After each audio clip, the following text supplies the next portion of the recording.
Hello, and welcome to the Humanity, where we do the things with the stuff for the people. I am Matt.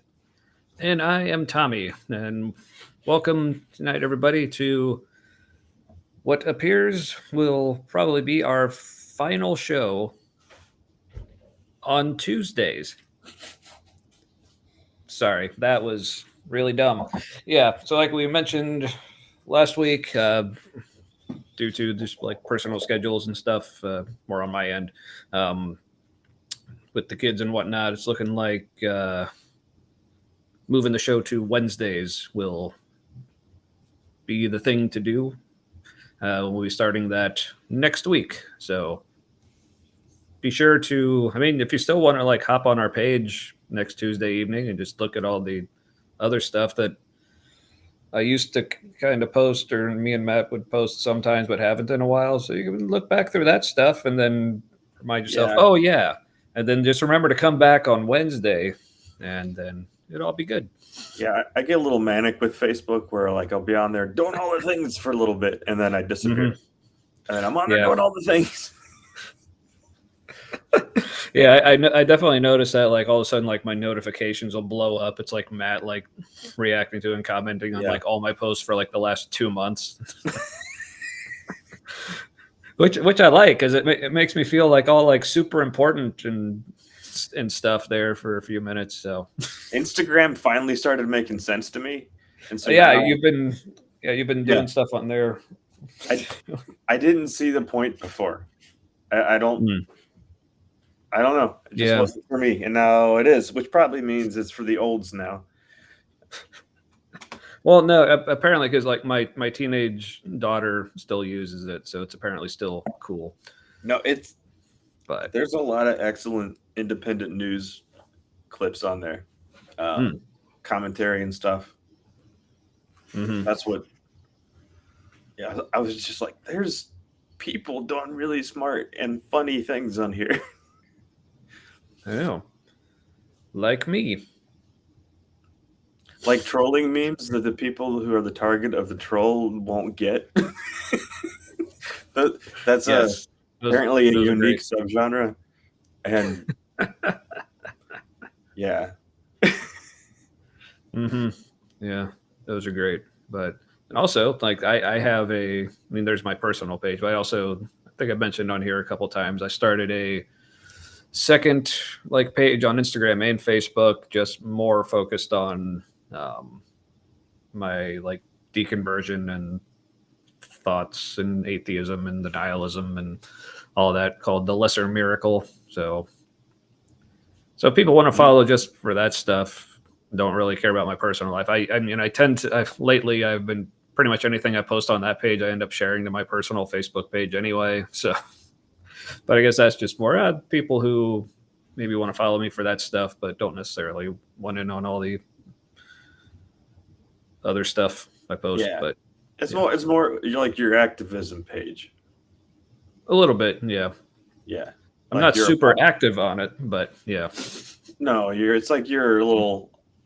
Well, no, if you were super active on it and were doing that all the time, I'd just be like, you're just a different kind of evangelical now. No, but it started like I'd be sharing a lot of memes, and I probably should get back to that more. But lately, it's just been like as soon as like a thought or something like occurs to me, I'll just put it in like meme form, meaning I just like type it up on a blank background and put my little et tag on the bottom of it. Um, but yeah, it's stuff that I hope is at least thought provoking for someone. It's thought provoking for me. But anyway, enough about me and the what other me. what are you doing with your beer tonight, Tommy? Oh, I'm doing a few things with my beer tonight because not only is it officially Oktoberfest season, Ooh, so already? yeah, it's in the stores. Oh, it's So this August. That's right. Yeah, so I've seen it as early as July. I wasn't paying attention this year, No, but it yeah, was. There was another Oktoberfest I saw in July, and I was like, "What?" it's like Christmas in July, but with beer. So Not a great that sign for digs it. the economy when like the beer makers are like, "We have time to make this and get it out earlier because they're not already making a lot of other." Mm, Kind of what I'm thinking. mm, Like there's like a hidden slowdown in certain industries. yeah. Huh. Well, now that you've made me depressed about it, so this is. I mean, I love Oktoberfest. It's one of the few like lager styles that I'm still really into, and probably as far as the domestic Oktoberfest goes, Sam Adams they still make the best. Now, best period, I still got to hand that to Spaten. It's Yes. just one of these absolute. I mean, overall, the Oktoberfest style is known for being pretty smooth, but like that stuff is just like ridiculously smooth. It's Oh, and it's just, very tasty. Yeah. yeah. But I figured, to sort of celebrate, the advent of Oktoberfest season and us bidding farewell to Tuesday nights, I figured might as well go big. So this here is a full liter from the used to be awesome. Now it's pretty cool. Hofbräuhaus Newport here in the Cincinnati area, but it's actually in Kentucky because Northern Kentucky is kind of Cincinnati-ish. So yeah, this is a liter. So People this is outside the area who are familiar with this part, they call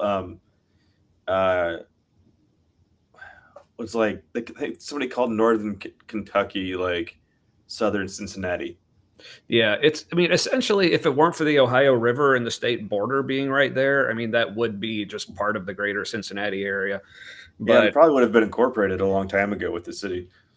oh yeah, for sure. They like But swallowed yeah, up. so this is a full liter Stein, so that's holding 3 beers. So Nice. we'll see how I do with that tonight. It has the dimples on it, for Mhm. aerodynamics, kind of Yep. like a golf ball.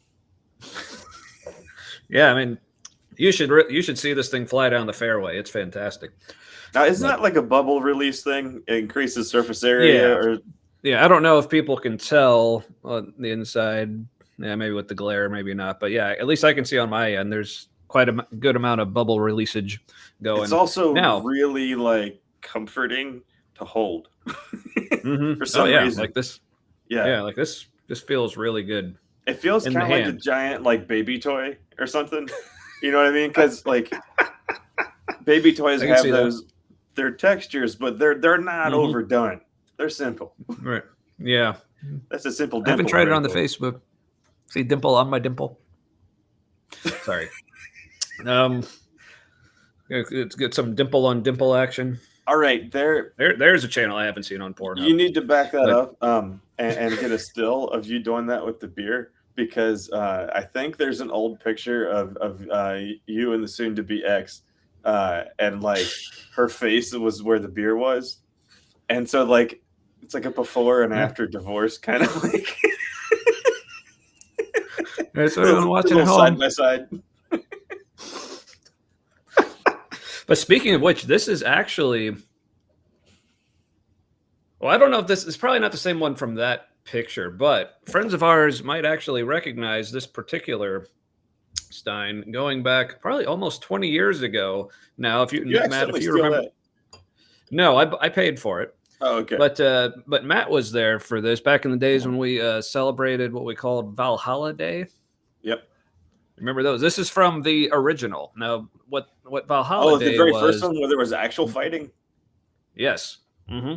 Oh man.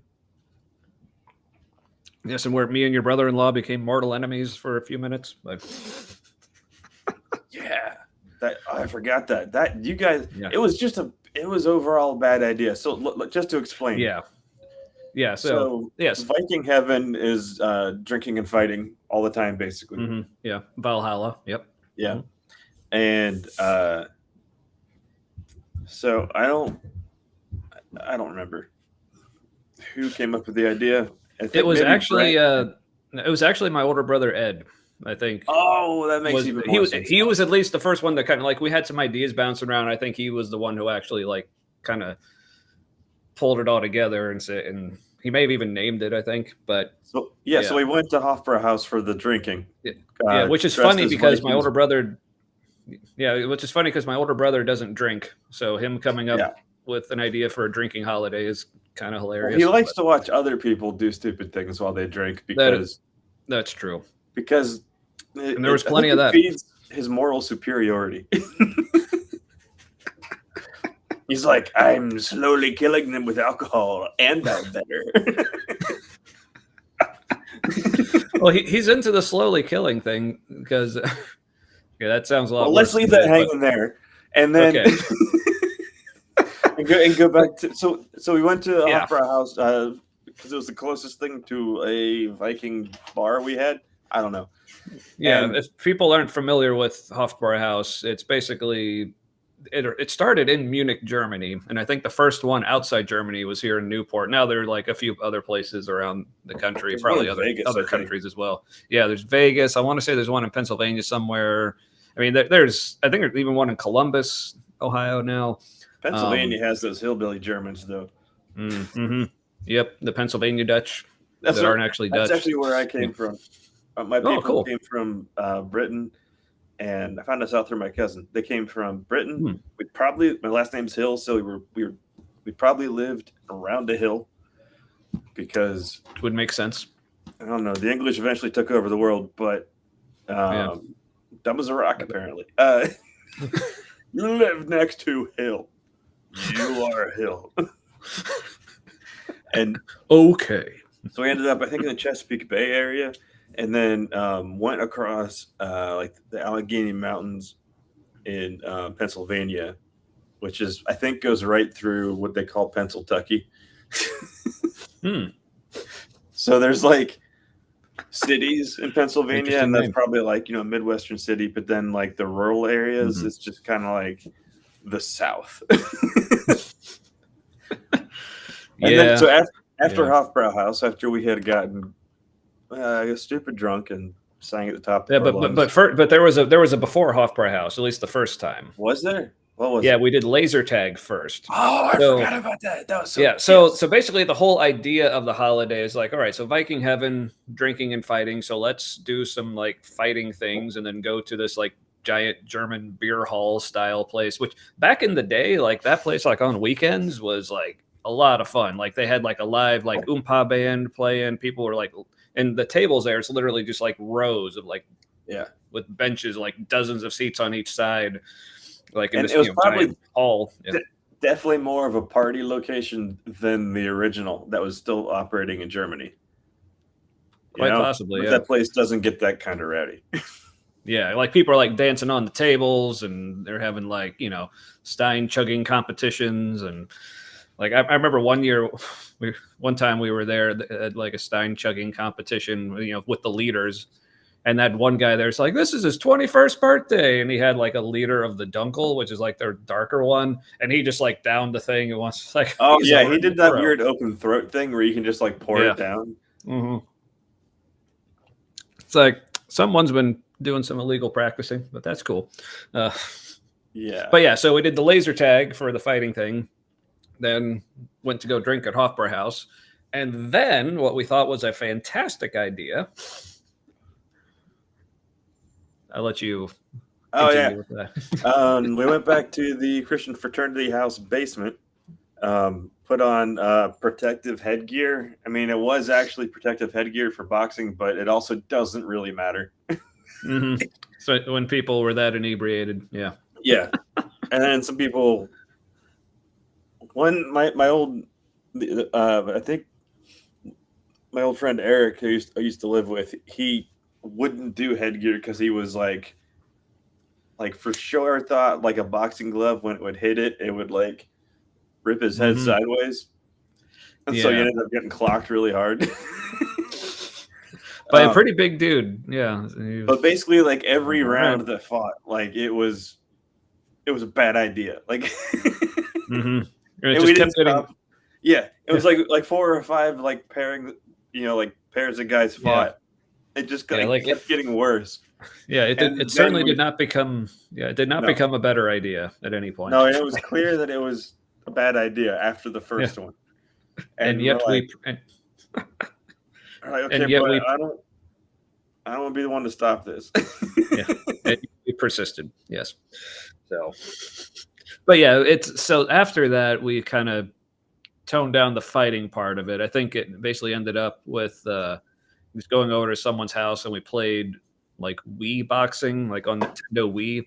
But to make it a little more realistic, when the two people were playing, we just had people standing behind them with pool noodles, and it would just like whack them in the back of the head every time they got hit. And That was fun. that's kind of what it became. But and then it eventually just became like once we all started getting older, it's like, hey, let's just hang out and drink. We don't need the fighting part. So Yeah, we were that all was that. older. Yep. All right. So So how about you? What you drinking this I'm evening? drinking the Duck Rabbit barley wine again. Oh, the Yeah, beer's so nice you're having it twice. yep. It Which might be a was third time, maybe. it was really hot today, so this is kind of like this is a cold weather beer, Yeah, but you're trying to psych yourself out there. I don't know. I'm getting used to the heat. I mean, it's only going to get warmer, like fast, because global warming is like speeding up. Mm-hmm. Um, Yeah. Sorry, I just amused myself. I saw like our little viewer counter just like jumped up by one, and like right after that person hopped on, I belched. So, like, welcome, person. So sorry, but yeah, global warming. yeah. Speaking of hope. Well, okay. I don't know. This is kind of like lateral news. I was like, it's not like Okay. better or worse. I guess some people would say it's worse. So Cincinnati is going to be like kind of in a subtropical region. That's what our. Hmm. So remember, like what used to be like the crazy heat index days of the summer. Mm-hmm. Where it's like fucking 90 degrees and 90% humidity and 90 degrees outside. And Feels like more of 105 that. or whatever. Yeah, our rain is probably actually going to increase. But either way, we're looking at like hot humidity kind of all through the summer, kind of like it's been, but more. Yeah. Yeah. So I just like accepted that, and now I'm getting used to the heat. No, I stopped wanting it to go away or thinking that was possible. Yeah. It might make me want to start eating more Indian food too, which wouldn't be bad. No, it does add to it because then it's like hot air plus like heat of the spices. Oh yeah. And plus, with the humidity, that goes good with the rice. Keeps it nice and fluffy. Right. And then your BO from all the heat just starts to smell like curry. And like that's a real thing. I don't know if you've you went to India. Yeah, a couple times. Yeah. Oh yeah, worst BO I've ever had. But I found like over there, it's like my BO smelled kind of like burnt basmati rice. Interesting. Yeah. Oh, like people who eat a lot of Indian food, like they do, like smell like food. Now, sorry, real quick. I don't know. I'm sorry, we don't have any gold stars to give out, but Susan's early. Yay! Thanks for coming. I did go back. I found your channel on YouTube, that Divine Disbelief. I think that's what it was called. Watched a couple of videos. Yeah, I started on that series you were talking about the Book of Luke that was so good. Apparently, inspiring philosophy. Felt the need to write a blog post about it. So yeah. Oh, wow. Yeah. I am really irritated by that guy. Except he kind of reminds me of a guy I know, and you also know, named James. Does he remind you of James? Oh shoot! I'm blanking on James. I think with that guy, he's one of those people where I'm like, you're clearly smarter than this. Like you should have. I know you've debunked this in your own head already, but you said no. No, the Bible's right. Even though it's or my way of reading the Bible's right. Not at least it's always like my way of reading the Bible's right. Not those crazy fundamentalists or James White or whoever. But yeah. I'm like on the way to making your point, like that guy, like on the way to making his point, that guy like he had to like drive past the correct answer. You know what I mean? Like, nope, that wasn't it. Yeah, because I mean, you can't argue with that. I mean, the Bible is right because God. But why is God right? Hey, because the God? Bible says so. No. Because God said so. Yeah. And nobody else was louder, apparently. But yes, face first into the point and still missed it. Man. No, I do kind of get a kick out. Sometimes I'm either irritated by him, or sometimes I'm like, oh, he means well.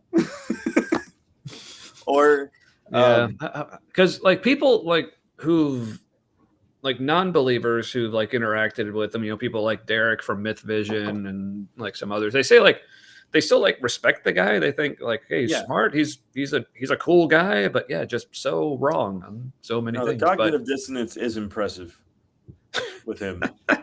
It's kind of interesting to watch that play out sometimes, where he's like working his way to like a lot, like where that point goes, and then he's like, hey, this way, and then he's like, but he pulls in some other story that has like like in the Bible that has some kind of like tangential connection to it, and he's like, and therefore left turn. Yep, yeah, that's why like as I like to say, if he was when it comes to the Bible, because like you said, he'll like find some verse it's like maybe tangentially related, or he decides is related, whatever. Like I like to say, when it comes to the Bible, if you assume univocality, you're gonna have a bad time. Univocality meaning like the whole thing, like everyone says it's all unified and like all speaks like what. First of all, it really doesn't. You're gonna have a bad time. Yeah. It just includes all the things that can happen. Yeah, right. But it's one thing that it just is not univocal. It does not all speak one unified monolithic message. But even if it did, it cracks me up every time like Christians like marvel at like, oh, look at how much the Bible agrees. Well, yeah, because when people were deciding what books to put in the Bible, they left out the ones that didn't agree.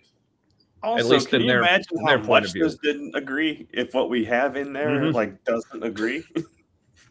I mean, like, what about like was the Gospel of Thomas or Judas or something where Jesus there's like a couple, yeah, killed a bird or killed a dude, or I think he yeah, I killed a think kid like when one he of them. was, yeah, I think in one of them, like when he was a kid, like another kid, like they were like running or something, someone like ran into him and knocked him over, so he just like struck him dead. And then and another one, I don't remember which one But this that's was. what would really, the reason why that story exists is because that's what would really happen if a kid had that kind of power, right? There's a reason why you don't give like a toddler the keys to the world. Right? You're like, take it for a spin. Try not to kill too many kids. But then there was I think it was in one of the other Gospels, I think it was Paul or Peter actually basically struck someone dead just so they could bring them back to life. And I think there was another one where like at the resurrection, like not only did Jesus come out of the tomb, but he was joined by a giant anthropomorphic talking cross that was hanging out with him in there. Like, yeah. Like, yeah, that's an AI art nightmare right there. Talking cross coming out of the grave. Well, it's kind of like what that if people remember like the Big Butter Jesus statue up 75. That's kind of what it looked like. With Jesus like coming out of the ground like this, but he had like there was like a cross like on the ground in front of him. Yeah. Like my brother made the joke. It's almost like he used the cross to like dig his way out, and he's like, "I'm free." That statue, I think it was carved styrofoam, and they just sprayed stucco on it or something. Yeah, well, that's why like when lightning struck it, because it had like a metal skeleton frame underneath. So like when lightning struck it, the whole thing just like lit up and that's what happens when like people are like, so that's what happens when people think that like science happens at God's permission or something, and like God wouldn't destroy a statue of his son. And so you're like, you don't even think about it being a giant lightning rod because it's full of metal, and you cover it with like flammable everything. And Yeah. Well, I mean, it was yeah, kind of ugly, so maybe God just was kind of offended by it. I don't know. But my right. favorite That's the reaction thing. to They it, they thought that was Satan destroying it. They thought it was yeah. spiritual warfare, and I'm like, doesn't like doesn't like.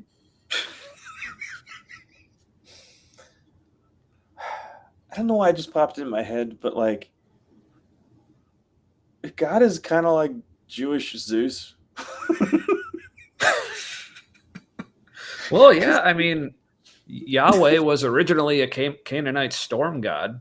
Yeah, so I was like, so So, God's clearly yeah. in charge of lightning bolts, hmm and then people are like, lightning bolt, fire from heaven burns up the statue of Jesus. They're like, Satan's a dick.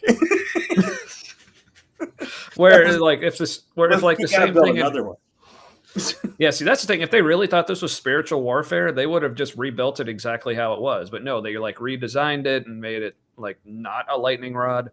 And But also, there were so many floodlights on it, and it's in kind of a rural.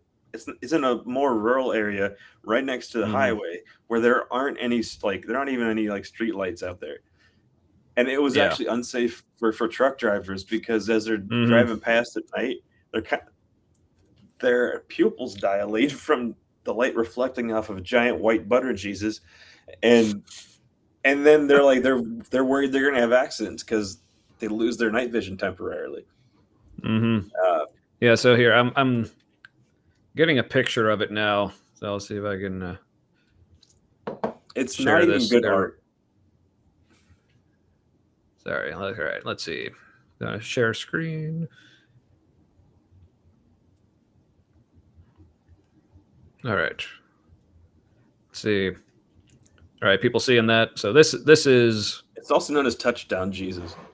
yeah. But I only called it Big Butter Jesus because I mean Notre Dame already has the touchdown Jesus. They got that covered. So that's what it. Okay. Yeah. So that's what it used to look like there. But they rebuilt it. But my favorite It was reaction to like this two thing. stories tall too. That Oh yeah. Oh, probably kind more of than hard to tell that. in that picture. Yeah. Um, Also, they have my. Jesus has big hands. Just saying. Mhm. But Worked with his hands, he did. but those feet are big too. Um, Well, we'll never know. They're but still in the grave. He's well, like they rebuilt it with the feet. But we can't. but yeah, he resurrected, truncated. but my favorite reaction to this, and it was probably a reaction a lot of people had, just like we were driving up the highway with my kids in the car, and like my daughter was about 4 years old, and He was driving. I guess this is like as you're driving by, you see it's kind of startling, like seeing it off like the distance off the highway. So as we're passing it, like my little girl, she's like looks out the window and goes, "Oh Jesus!" And that just cracked me up. So Why is the cross so tiny?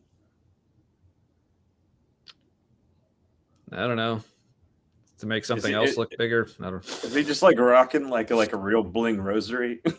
Yeah,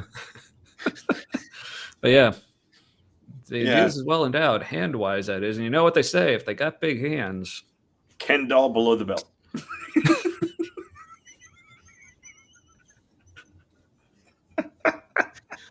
I think the Catholic Jesus, it's not a Catholic church in this picture, but I think like Catholic Jesus probably was Ken doll down there. oh, for sure, Right. big gloves. That's right. Fortunately, didn't need that big a glove somewhere Ask else. But JD Vance about rubber gloves, size small. damn it, Matt, I'm trying to drink. All right, so I love how everybody like is still at least a lot of things I watch like some more news podcast and like even more news podcasts like they still repeat that like obviously not true meme about him screwing a couch like but they repeat it like it's an accolade or something, you know. Yeah. They're like JD Vance, like doctor of whatever. They're like JD Vance, fucker of couches. I just love how our culture has just accepted that into our collective Or they'll be reality. like, he may or may not have, but yeah. But I mean, he totally would have if given the chance. Let's be We all honest. know he Yeah. did, right? Mm-hmm. Mm-hmm. Uh, I so mean, he's what? running away from it. Yeah, it's So absolutely still a thing, but mm-hmm. they've tried to move on. Yeah. Yeah. Like I said, he just needs to embrace it. But I know, because this was never up to him. mm-hmm. Mm-hmm. Like, it's completely not true, right? When like people know it's not true, but like it's also hysterical. And so guess what? That's true now. Yep. That's a real thing. That's like part of life. It's got to deal with it. So, what got us on the subject of Big Butter Jeebus?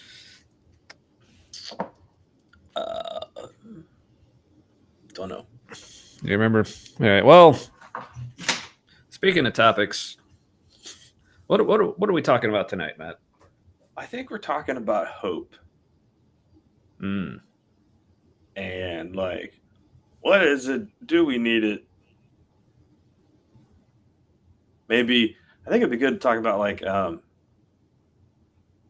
what is hope now? Because I think that's kind of a slow burn, at least for me. Mm. Like I feel like I still had a lot of like software in my brain that was still running on old programming, and Mm. uh, Yeah. But it's good to know we weren't the only people who were confused on that one. So I'm gonna have to watch. I'm gonna have to watch back and see. yeah, that'd be a funny journey. Like we start here, end here. It was probably not very related at all.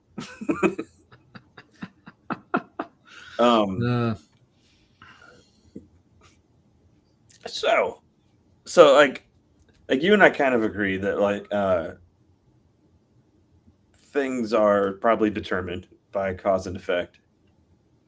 yeah. At Um, least I haven't been convinced otherwise. I guess. yeah, and so then if that's the case, like I mean, it's basically unknowable unless you are the universe to know like how everything progresses from beginning to end. Um, and like what we think is free will is probably processes playing out in our brain based on like input and stimuli and all that, and it's extremely complex, but like overall that's probably what's happening. And so I was Mm-hmm. like, what? Like there doesn't really seem to be room for hope in there, because like unless you like kind of accidentally hope for exactly what's going to happen, or you hope Yeah. for the thing that is likely to happen, because hope is usually circumstantial in some way. uh, Mm-hmm. Even if your hope is going to heaven when you die, like still circumstance. Yeah. You're like, Mm-hmm. that's the best circumstance to be in ever and ever forever, amen. And um yeah, so I was like, I don't, it's more like I was like, shit, I don't have hope. I was like, when did that happen? And Yeah. but I still Mm-hmm. do, but like what's the point? And Yeah. and then I was like, okay, what happens? What happens after that? Because I think people just stop being round, like if they lose hope. You know what I mean? Like it Oh, feels like you say that is they stop something being. that You say they keeps. stop being around. Yeah. Okay, because I think the part I didn't quite get. So it sounded like you Oh, said okay. people just stop being round, and I'm like, They get all pointy. sorry. Um, Yeah. what I mean by that Yeah. is Mm-hmm. not like, I mean, I think it does cause some people to unalive themselves, but I love how that's a way to get around YouTube things, but I also like how it's more of a gentle way to say the thing. Yeah. Mm-hmm. Yeah, less triggering, which is cool. I like it. Right. Yeah. And real quick, just because this is bugging me, like, have you noticed on your end, like, does our video look kind of like washed out at all, or does it look like it always did? Difficult to say. I think it kind of Okay. looks normal on my end. Okay. Yeah. If anyone else knows, is because I think like it was weird. Like I had my laptop plugged in, but like the battery's full, and I didn't want it like overheating, so I unplugged it. But like as soon as I unplugged the power cable, all of a sudden like our video started looking weird and like. But it's like both of us, so knew it wasn't something like just my camera like Yeah, I probably think that adjusting. it sounds like that's like a graphics glitch thing in the hosting Yeah. platform.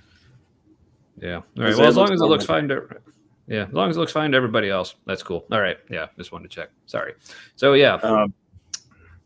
Yeah, and because like hope for something better, or like, so like isn't that what keeps like everything that's alive going? Is But I don't think it is. I think really what it is it's looking for the opportunity for better, like as a concept, like something that improves beyond now. Um, Hmm. and that's kind of what every living thing does is we all have our different levels of like instinctive programming stuff, and uh, but Mm-hmm. what keeps us going is like progressing towards better. Hmm. Um, and so it's more like having like hope in the present, just knowing that there is an opportunity for better, at least like mentally in the moment. Like even if what you're going through is terrible, like there is something about it that improves something or takes you to a new place. And just experiencing more things is an improvement over how you were before, because now you know that thing that happened. Hmm.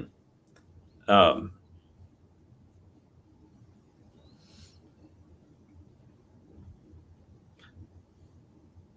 my mind just went like Yeah. 5 places at once. Yeah. Yeah. Mine too. Mine's been going like lots of places. Because As we've been talking. hope for the future, like doesn't even sound like a good plan right now. Mm-hmm. Yeah. Because like it just seems like things are gonna get worse before they get worse, and that's like the rest of our lifetime is probably just gonna be kind of like the Empire Strikes Back, where like we don't get to Mm. see part three where Mm. things get fixed. We're Yeah. gonna live in the part that goes to shit. No Ewoks, nothing. But No Ewoks. No. that was a reaction. I just judged myself. How dare you? I was. It's a. I don't know if it's a racist joke. Okay. But I'll Here, say it. type it in. Okay. No, okay. I'll do it in private chat. Yeah. But yeah. I know. No Ewoks, right? I think we've made Susan concerned.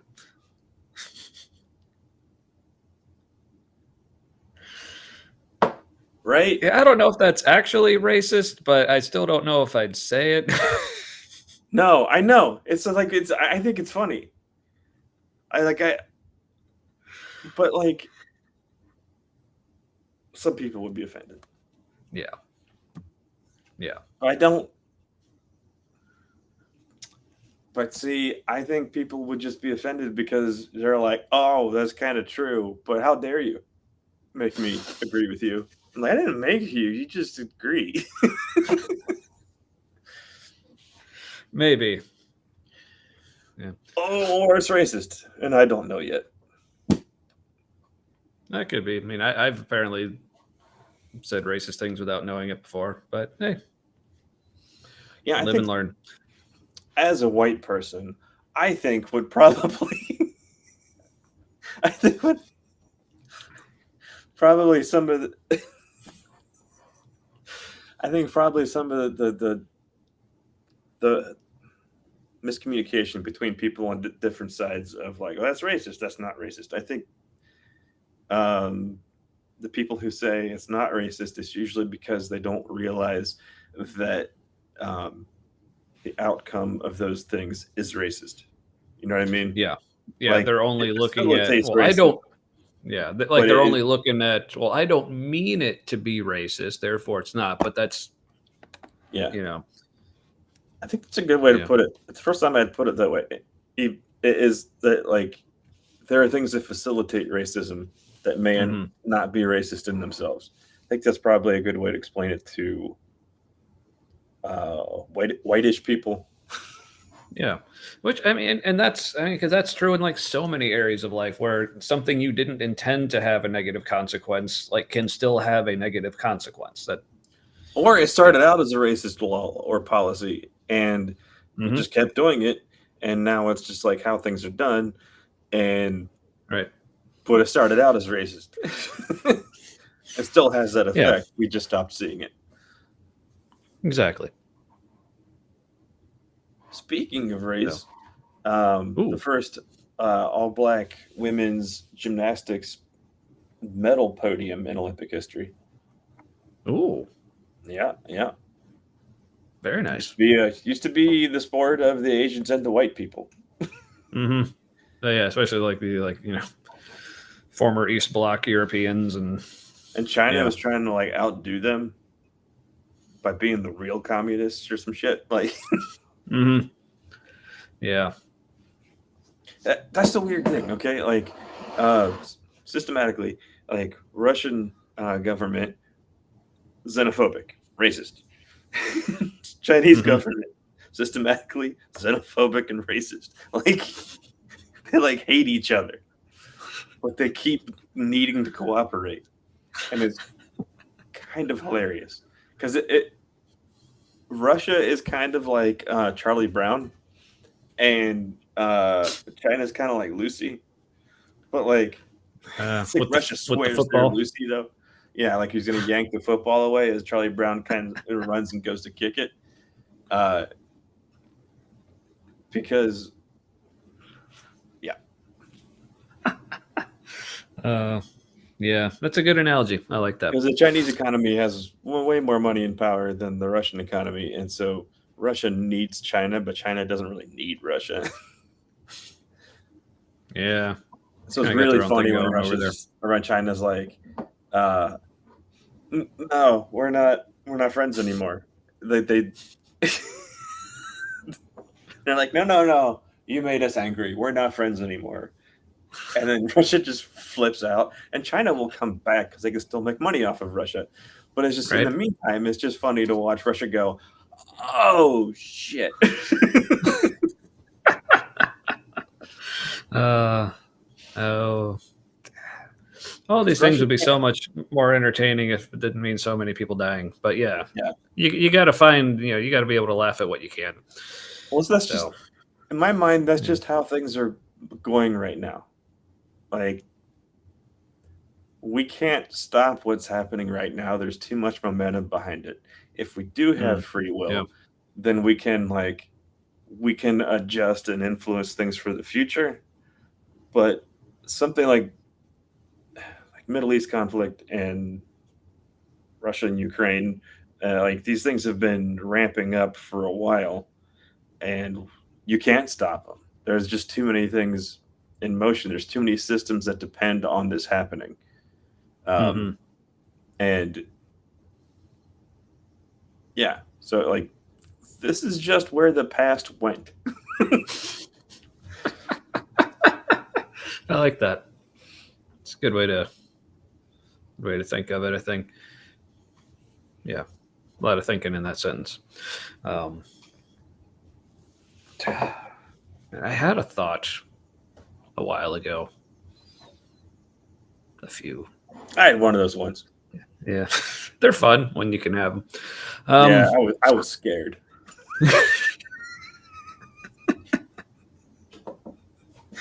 so then I vowed never again. But, Far off thinking. uh, but All, yeah, but I all guess I what? need is All I need is step 1 and step 3. And step 2, phase 3, profit. Where religion comes in, step 2. Yeah, so that was one of the places my mind was going a while ago. So I think where hope maybe, like I said, it can go either way. Like it can be helpful or harmful. Like, because you think, because I think most people just think intuitively, okay, well, having hope, that's kind of what keeps you going. And you could probably like cite, and people do, like so many circumstances where they say things are just looking so dire, but I just kept having hope that things would get better and it got me through this. And eventually it did. Now, whether having the hope actually brought about the good ending or if it just enabled the person to continue on. But I mean, so that obviously happens, but then you also hear cases where I don't know if this would be maybe taking it to an extreme or maybe just getting like too specific with your hope. Is like I've heard stories of people who are prisoners of war and they try to keep their morale up and say like, oh, they're going to come get us soon, we're going to get out of here. Like I would hear, but like the people who would say things like very specifically like, okay, we're going to be out by Christmas. We're going to be out by Christmas. I just know it's going to happen. We're going to be out by Christmas. And then Christmas comes and they're not. Then they're like, okay, we're going to be out by Valentine's Day. I know this is going to happen then Valentine's Day. And they just keep doing that. They said those were the people who didn't last because they kept making it so specific. And then that just kept setting them up for disappointment when that didn't happen. But I think it was the people who just had just the more general hope. Oh, eventually we'll get out of here. They didn't like put a date on it, like try to paint too rosy a picture of their reality. They're just like, this is where we are. We're hoping to get out, but until then, we're here. Yeah, we're just gonna make it. So I think maybe that's part of maybe I don't know if I want to say a healthier way or more helpful way or whatever to have hope, but is maybe like keeping it more realistic but also not being too rigid with it. And I think that's where like the religion part comes in. Because at least speaking for Christianity, it's not just there's hope, but it's basically a command like to have hope and to be hopeful in things. And because and you got to, and in that case, like you do have to be specific. Like, I know God is going to heal this person's disease, or I know God is going to get me this job, or I know, God's going to solve whatever problem. But then it doesn't happen. So then you start worrying, oh, but did I not have faith enough? Was I doubting too much? Like, was it my fault? So I think that's kind of where that can go awry. I feel like, at least in the circle we were in, there was like hope was a specific thing. Like, you do this spiritual warfare stuff and you can expect these kind of things. We can expect it to suck a lot more, actually. It's what happened pretty much for everybody.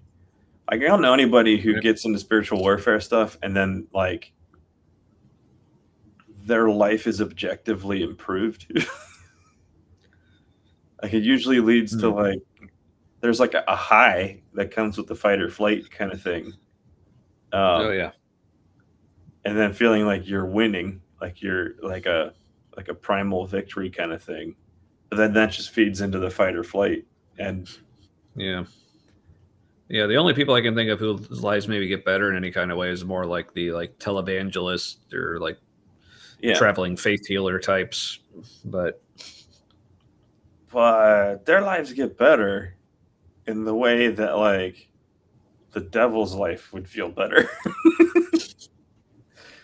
It's like, I have all this power and money, and like we don't really have to give people benefits because we're a religious organization and all that. And right.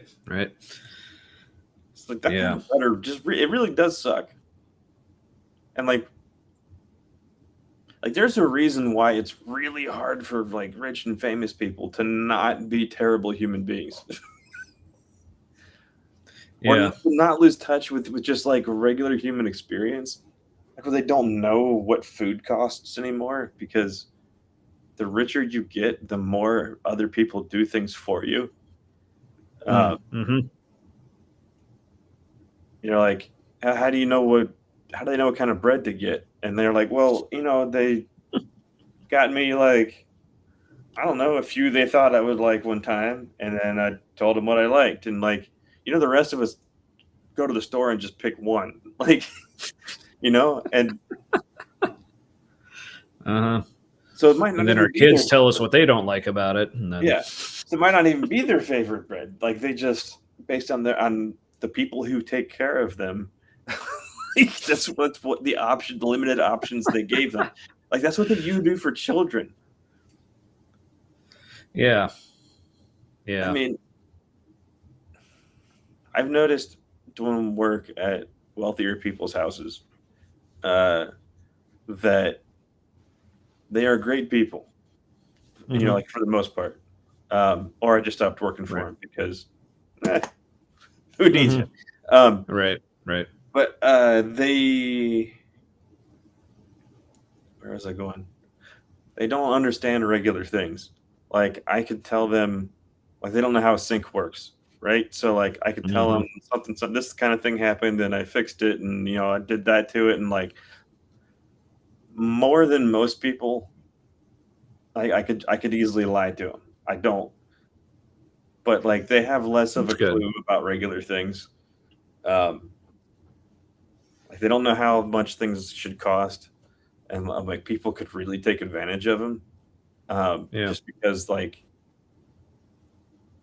they could be like, oh, because it costs $300. Okay, do you take cash or something weird, Or they're just like, here, let me hmm, write you a check, or uh, and it's just like yeah, not a big deal. Because there are times when something takes a while for me to fix, and um, like to me, it's like I would think that was too much time if somebody wanted to charge me for all that time, but like hmm, that's how long it took, and then I tell them, and they're like, okay, and and like I could have easily told you more, and you would have paid me more. Like it's like, how do you still have all this money?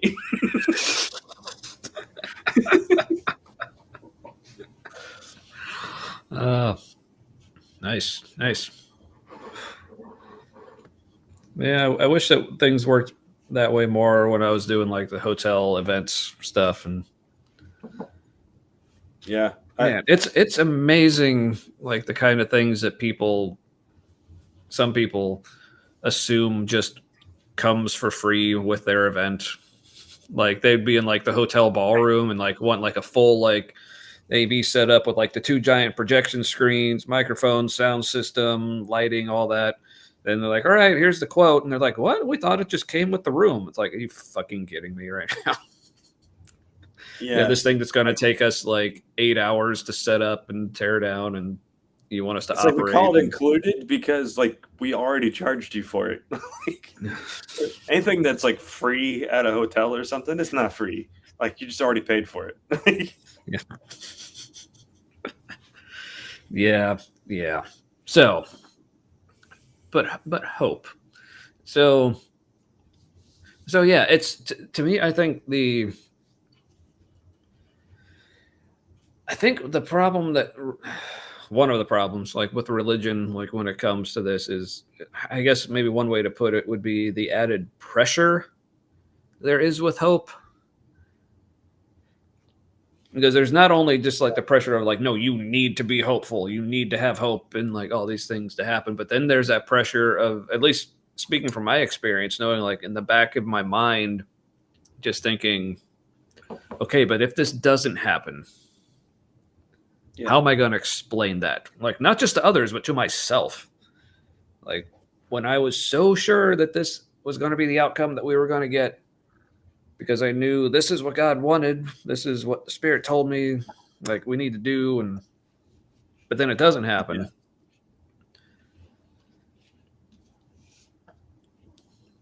I was reading a Yeah. book And, called the the hope the hope we seek, and it's written by Mark Shapiro, I think.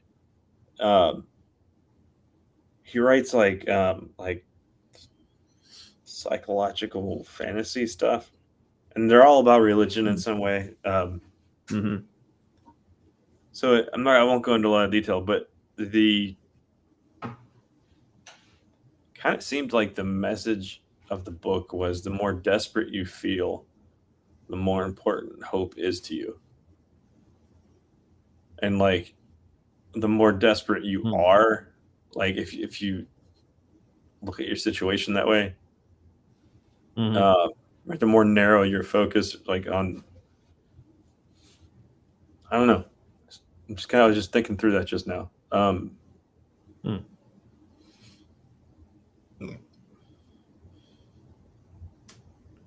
Hmm. It was kind of like Yeah. hope kept the people in the story going, but it kept them going towards their destruction. They were trying to mine gold in this like Hmm. horrendous situation, and there was like a religion Hmm. around gold that popped up because of their isolation, and uh, Hmm. getting more gold meant going deeper and like closer to gas pockets and like Hmm. potential explosions or just the heat because they're going down Yeah. further, and Hmm. like it was going to kill them. Like this was unsustainable, and uh, but that's what their hope was in, right? So they keep going that direction. I was just thinking about like how many things do we hope for that like we're actually hoping for our destruction? Ooh. Oh yeah. Like it's just like it's a software glitch in our brain where like Right. something happened a long time ago. This kind of thing helped out for long enough. Enough of those people survived, had more babies, and now we just think that's a good thing, you know? Oh man, and now that's like bringing my brain back to like as I was thinking like this afternoon about all the things I was wanting to talk about. Like that's just hitting like so many things. Like so, I mean, I guess the big word that's coming to mind with all that is just probably just say nihilism. It's Yeah. like okay, follow my brain down from there down to what you're Okay. talking about. Okay, so like nihilism, at least from how I view that. I mean, like so many things, especially in philosophy, there's so many ways to interpret it, especially when it comes to on the more, like, I guess, layman's level, like what most The people mean by it. layman. Layman. Well, Like, it sounds like a superhero of some sort. I don't know how, but what did you anyway, think of the Dayman Nightman song from I don't know Always that. Sunny? Oh, you gotta look it up. Okay. So yeah, but anyway, at least what I think of when I use the term nihilism is basically just meaning there is no ultimate, what I like to call big P purpose, or in And glad you like that. the big P. I mean, that's what I'm going to be having later after this. That's for sure. I was But but but at least no purpose in the sense if there's any sort of like intelligent design, I guess, to use the phrase, behind all of reality, and like anything's like guiding us. So, and when it comes down to like, the situations like what you're talking about, I guess getting closer to that anyway. Because it seems that people still have this assumption that things are just supposed to work out, at least if you do things the right way. You know how yeah. people will say things like, well, the universe like knows your intentions and it's gonna, whether they call it karma or something else, say, it'll give back what you're putting into it, and like things will work out. And It's like it's not how math works or science. yeah, yeah. So I Like just the more, you move a one to the other side of the equals, it's over there now. yeah, yep, it's just there. Um, but yeah, maybe that's how the universe works. There is no equal sign. Things just move, and that's just where they are, and things don't need to Yeah. come back. Huh. See, and I Interesting. think the whole cause Like and that. effect thing is So, kind of it's perspective based because all right, so if you have like a little like dish of water, right, and you put some like colored oil or olive oil in there, um, and it looks like it pushes the water out of the way. But that's Hmm. not exactly what happens. It's like the water is moving out of the way at the same time that the oil is expanding, and then it expands as far as it, is going to go, but before it starts to like rip apart, and Hmm. and then it just kind of stays there. Didn't push it out of the way. Like the oil took up the space, and the water moved out of the way. So like, what caused it? Like, what causes the oil to like take up more space on the surface? Like, is it because the water moved out of its way, or is it because like the oil pushed it out of the way? It They repelled each other. Like this, it's just it's just where the science goes. It's Yeah. not like something happens and makes science do the thing. It's like that's just what happens when that happens. Right. Yeah. Yeah. Just yeah. It's how things work. It's how they are. Yeah. So, but like I said, I think people just have this feeling of, like I said, well, things are just going to work out. At least if you put the right energy out there, do the right actions, or however people want to phrase it. But the more I think about reality and just the way things seem to work, I just really don't see that there's any reason to just assume that that's going to happen. Like there's no guarantee that if you do X, you'll get Y. People like to say, that inspiring story. If you just like work hard and you just be yourself, you'll be successful. It's like,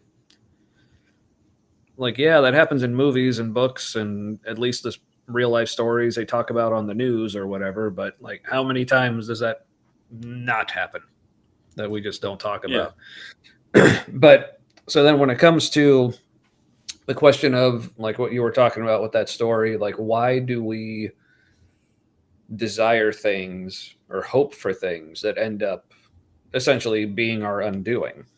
yeah, It's like, and the reason is like because there's nothing in nature or reality saying that we shouldn't. yeah. And it Like does. It seems creatures. to help because it does the brain chemical things. Mhm. It decreases anxiety Yeah. enough. Like, and um, but it also turns every present moment into a precondition for the future. Like you're never really Mm-hmm. living for now. You're always living for a future potential. And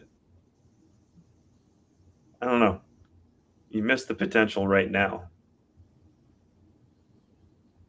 I kind of feel like that was some of my anxiety around losing hope. That sounds dark, but around, around losing hope was that I realized Yeah. that I had missed uh, so many like hopeful moments in the present. I was like, shit, I can't get this back. And then I'm like, shit, it seems like that was, determined to happen. And like, Mm. and like, then I want to say, well, this ride sucks. And then, and then like, I also have nothing to compare this ride to. This is the only awareness I'm going through all of this I've ever had, Yeah. as far as I know. And so I'm just Mm-hmm. like, I, so then I'm like what I would call me, like whatever that thing is like, that backs it up, where you're like who's observing the observer, and you keep going backwards in your mind. Uh, Mm-hmm. Mm-hmm. and I just blew my own mind so much that I can't finish my sentence.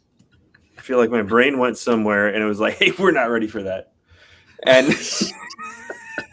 it just pulled the trolley brake. It was just like, It's like we haven't laid that much road yet. Stop driving. Yeah. it was the trolley problem, like it's like, do you want to kill? Do you want to? It's going to kill 5 people if you do nothing, but if you do something, it will kill one person. You can switch where it's going on the track. It's like, Mm-hmm. but in my mind was just kind of like, we don't have information about how many people are where right now. Like, pull the brake. Yeah. So that's the part of the trolley problem no one ever talks about. It's like just pull the brake, I damn think you it. have to say like, there's no way to stop it. Yeah. That's why I don't like these thought experiments. But So I'm getting a little bit more anarchist in my thought, so that I want to be like, so what do you do? And I'll be like, I jump off the trolley. Like that's the thing that breaks the whole scenario. I like that. I just go, I didn't sign up for this, and I just jump. Yeah. Well, I think in the analogy, you're not actually on the trolley. Oh. Well, maybe in some versions you are. I don't know. It can vary. Okay, but yeah, but what if like, so what if you just jump in front of the trolley then? And like maybe that causes that clearly wasn't an option that was thought out ahead of time, right? And so maybe that breaks the scenario. Yeah. Maybe it causes it to jump the track. Yeah, well, and in one version of this I've heard is it's not like the lever you pull to reroute it. It's like it's just one track. It's going to run over like a group of people, but like you're on a bridge like with a fat man. And it's like, do you push him off? This is a different version, I think, from what I heard. Yeah. Okay. And it's like, so basically if you have like a fat man standing next to you on a bridge, like, but if you push him off to stop the trolley, so it's like still the similar like principle. It's like intentionally killing one person to save several people. But so I like when I heard that version, I was always just amused, like, we're just like, how fat is this guy that we're just assuming, well, this guy will definitely stop a trolley. And if you can stop a trolley, how am I going to get him moved from anywhere? Like, also there's then there's the option of like, you explain to him the situation and be like, dude, this is up to you now. You can stop it, and like, I'm out. Like, this is your decision now. Yeah. Real quick, I just wanted to point out, I see Susan is still with us, just has been like busy with other things. So yeah, I was a little worried, like when the comments stopped, is like, just the idea of a racist joke, like, is that scaring people off now? It really, I almost, like I said, I still like, just out of caution, I don't want to put it, but I also feel like the fact that we're not saying it is maybe making people worried that it's like terrible, which it's really not. No. Yeah.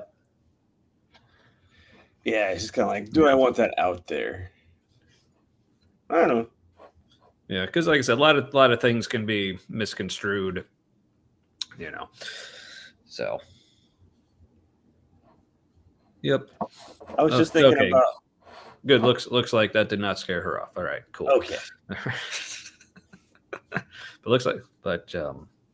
Where were we? Oh yeah, pushing fat people off of bridges. Speaking of not wanting to be offensive, well, but yeah, that just always, like I said, that just always amused me. A carnival game or anything. I mean, so is it really that offensive? That's the standard. Like, we have not made it a carnival game. But yeah, like I said, that just always amused me. Just the assumption that this dude was so fat that he would be able to stop a trolley. Or how small is the trolley? You know? Yeah, that could be. And then is it even really that big of a threat? Yeah, I mean, if one fat dude could stop it, I mean, with like however big a group of the people, like, could they just all just like band together and like push or whatever? I don't know. Man. If only we were in charge of trolleys.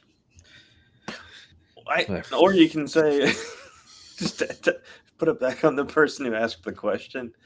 Be like, this is your scenario. It's like, why did you put me in this situation? Like, why would you do that to these people? This sounds like your responsibility to stop. Like, you're apparently God in this scenario. Just fucking do something about it. Oh, so speaking of hope in the religious context, I would just say I do nothing because this is hypothetical. Right, I just go have a sandwich. So here's something else I wanted to touch on. Now, this is also like related to the whole like problem of evil or problem of suffering. This isn't necessarily like an answer to the problem, but at least like in conversations where people are talking about things such as, why does God allow all this terrible stuff to happen to people.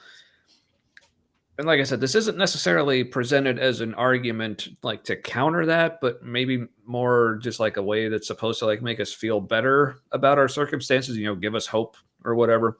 Mm-hmm. People will say this line, and again, it's like they're speaking for Jesus, even though I don't remember Jesus ever actually saying this anywhere, but It's people just okay. say it. Let the white people speak for the Palestinian Jesus. Yeah. Right? They got to So they'll figure it say, out. so let me know if you've heard this. I'm sure you have, but like viewers as well. They'll say, "Oh, well, God's not going to take this suffering away from you, but you can take comfort in the fact that He's there with you in the midst of it." And Like, and I will admit, like as a Christian, I thought, "Oh, that's a fantastic response. That's a great answer. It's a great thing to say to people." But now on the other side of things, I'm like, that's fucking useless.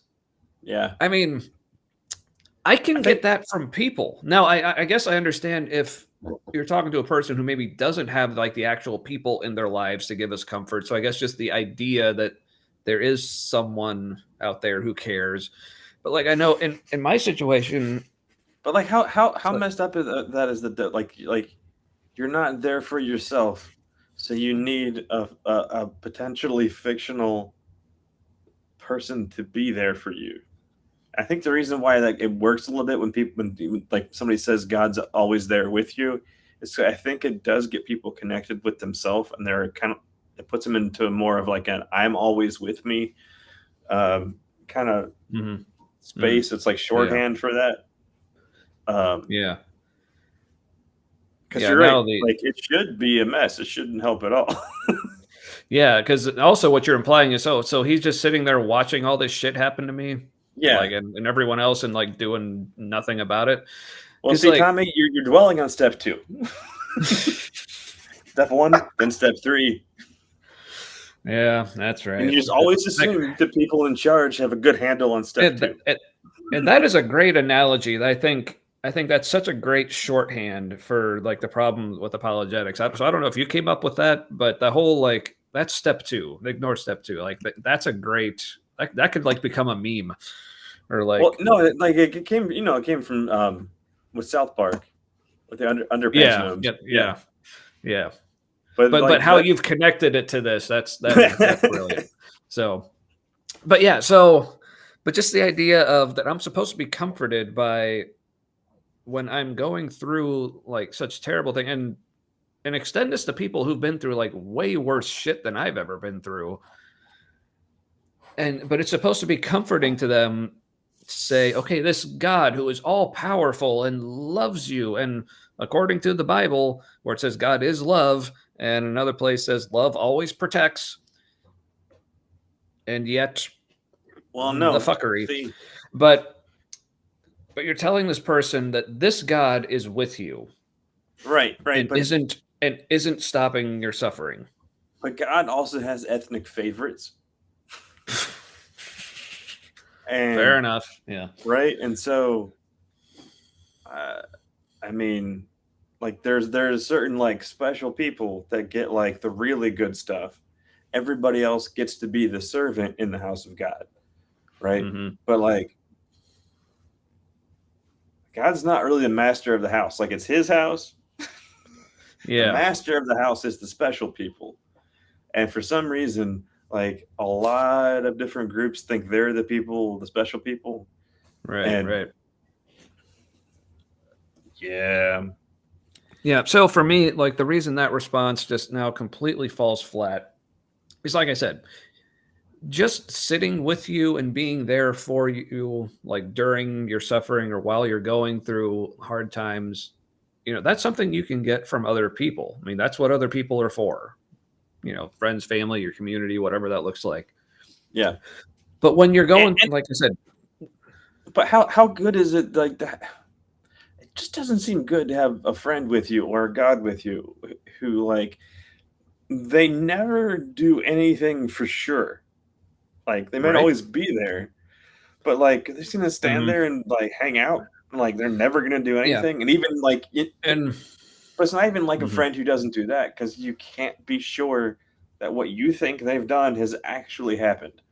Right. Yeah, that's a good point. Yeah. So that's like the worst friend. Yeah, like who gives like no assurance is like, well, if, going back to another It's like argument. it's like a friend who roofies you and you're not really sure what's happening, but it's probably bad. Yeah, 'cause that's the other argument people will say, like when it comes to like maybe like I divine reject hiddenness. roofie Jesus. Yeah, fuck off, roofie Jesus. Put that on a t-shirt. I'd buy that. He's like he's a he's a frat boy with like honestly a pretty Of course. wicked like Fu Manchu mustache and beard, Oh, but for sure. he has a man bun. He's gonna roofie you for the kingdom. In mysterious ways. Yeah. Oh, that just got gross because it's kind of what Project 2025 is. Fuck. It's like women's rights were that was a fun fantasy, wasn't it? Oh well, this is great. I'm just glad that like after coming back, and sorry you burnt your dinner, but I'm glad "fuck off, roofie Jesus" was the first thing you heard. That's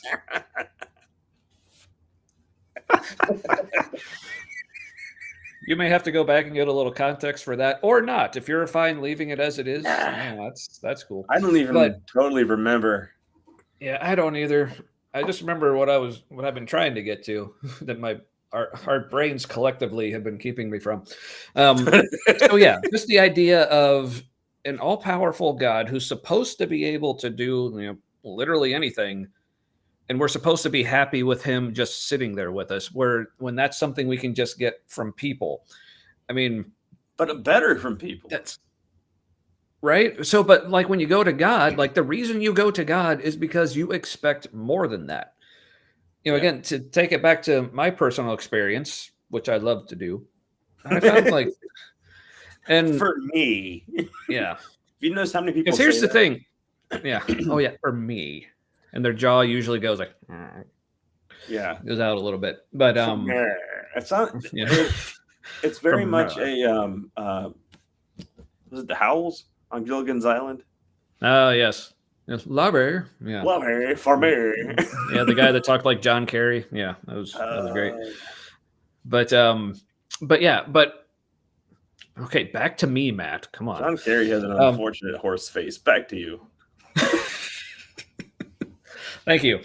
So like when I had cancer, it's like I did have like all the people, like the friends and family in my life coming around me saying, "Oh, we're supporting you." Like I felt so much love and support from all these people. It was great. But then I went to my doctors for different kind of help and support. Like, so if my first meeting with my oncologist would have been her like sitting down next to me, like saying like, okay, I know you have cancer and this is going to be a really rough time for you. I just want you to know. And then like puts her hand on my shoulder and says, I'm not going to do anything to treat you, but I just want you to know I will be here with you through all of this. No, that's a great analogy because that person has the means and the ability to heal you, or at least, do the things that lead to healing. But like, how offensive is that if they were like, but no. Yeah, you're right. That is a great analogy. Because what I would have said in that situation is, get fucked. I'm finding a new oncologist. Suck at your job. Yeah. So, but apparently that's all we're supposed to expect from God. Yeah. God is like supposed to be everywhere, doing everything, doing all the good things, but then like things like that happen and it's like, oh, God stops doing a thing. It's like God just misses a spot. Like like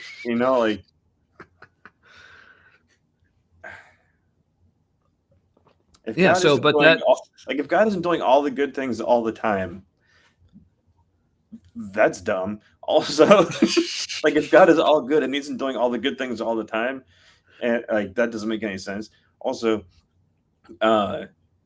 why would He create us with like this consistent like inborn tendency to see certain things as like good or bad, and um, there's cultural differences, sure, but like Hmm. the cultural differences Yeah. all trace back to like the same categories of things, and uh, fuck.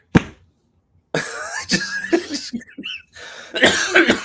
Just just started fuck. listening to myself, and then I got distracted. Um, Yeah, happens to the best of us. But yeah, but I guess so that phrase like, well, God, he'll just be with you in the midst of it. Like again, like that's a thing that's supposed to be giving people hope. But I think that's because we know that from experience, God doesn't actually fix everything. but you tell somebody that like God is there with you. You tell somebody that who feels alone, right? I mean, not necessarily. I mean, I mean, it's just kind of a knee jerk reaction thing to yeah, to say. me, I think that's the thing to say because consciously or subconsciously, we recognize that God just does not fix everything. So Yeah. that's just so to me, what that Well, phrase is there's that doing too. is giving God basically like a cop out, saying, "Well, okay, we know, okay, so God isn't fixing this, but we still got to say something good about him." So I know Yeah, he's with you, it's you the know. cognitive distortion separation thing. Hmm. Something to explain it away to keep you from thinking about it too much. Right, and to Um, keep that hope specifically in God that you feel like I have to have. Yeah.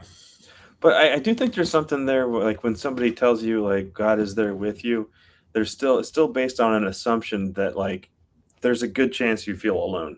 Like that's where that originated from. Yeah, that could be. Because if that person knows God is there with them, you don't have to tell them.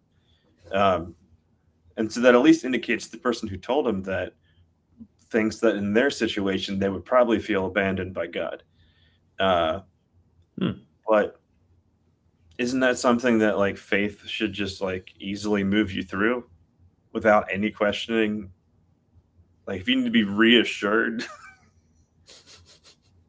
if you need to be reassured, then it wasn't obvious previously. Like Right?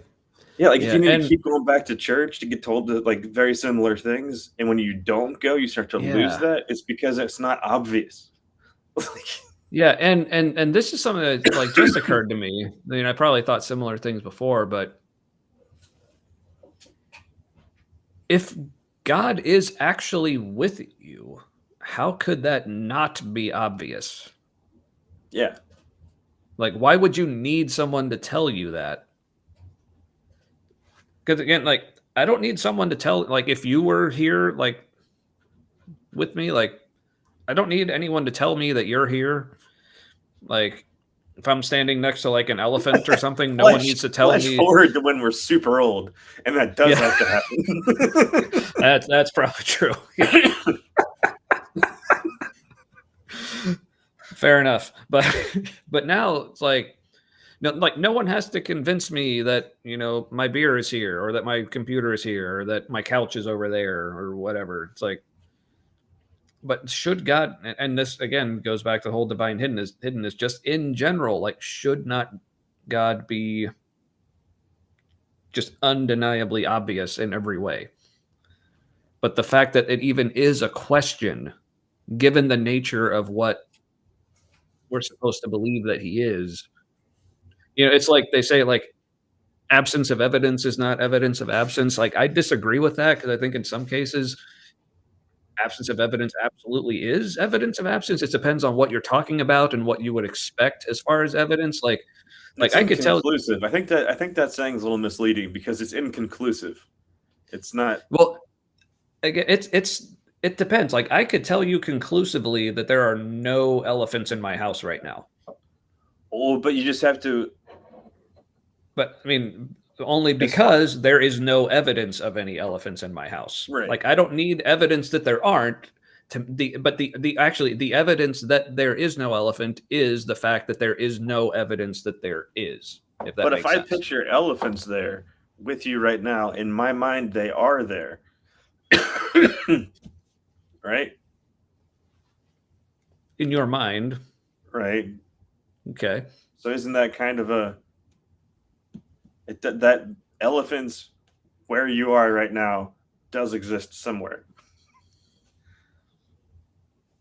In your mind. So then I would say I can prove that they don't exist in my house in actuality, even if they exist there in Matt's mind. But then I can say, well, they're there. We just can't measure it in any way. And that might be true. Yeah, but then at that point, like, are you even talking about elephants anymore? But yeah, and then I mean, the universe is probably actually a singularity, and the whole concept of like things being in different places and things being different and elephants being here or not there is probably just ridiculous. Like it's probably just all the things are happening, all the places, all the where, all the time. Mhm. Yeah, And yeah. So this is, but as far as like the evidence, like at least that you would expect, especially when it comes to God, or I guess in our case more specifically the Christian God, this is why. Even though in general I've kind of moved on to more like strong atheism, like I'm pretty convinced that there just are no gods, but I think especially in the case of the Christian God, just based on the nature of what people claim that he is, and so therefore the kind of evidence that you would expect, and the fact that I don't see any of it, to me that says probably not there. So I'm more of a like secular and religious are the same thing. Uh, explain. like all the religious language and stuff, it's people trying to put into words uh, an extra normal experience. Um, Mm-hmm. and because like there is a lot of overlap between religions, um, and there do seem to be some like the golden rule, or there's some things in Taoism that are, I think, more useful than the golden rule. It's like different. It's like an elaboration Mm, on that and like what yeah. that looks like. Instead of just a single sentence, they're kind of just. It's about going with the flow, and what does that mean? um, Yeah.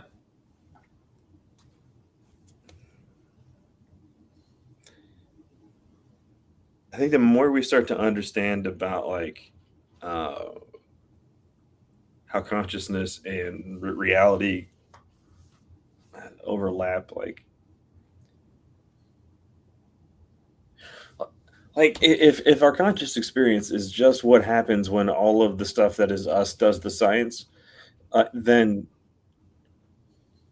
any experience we have is an experience of the science.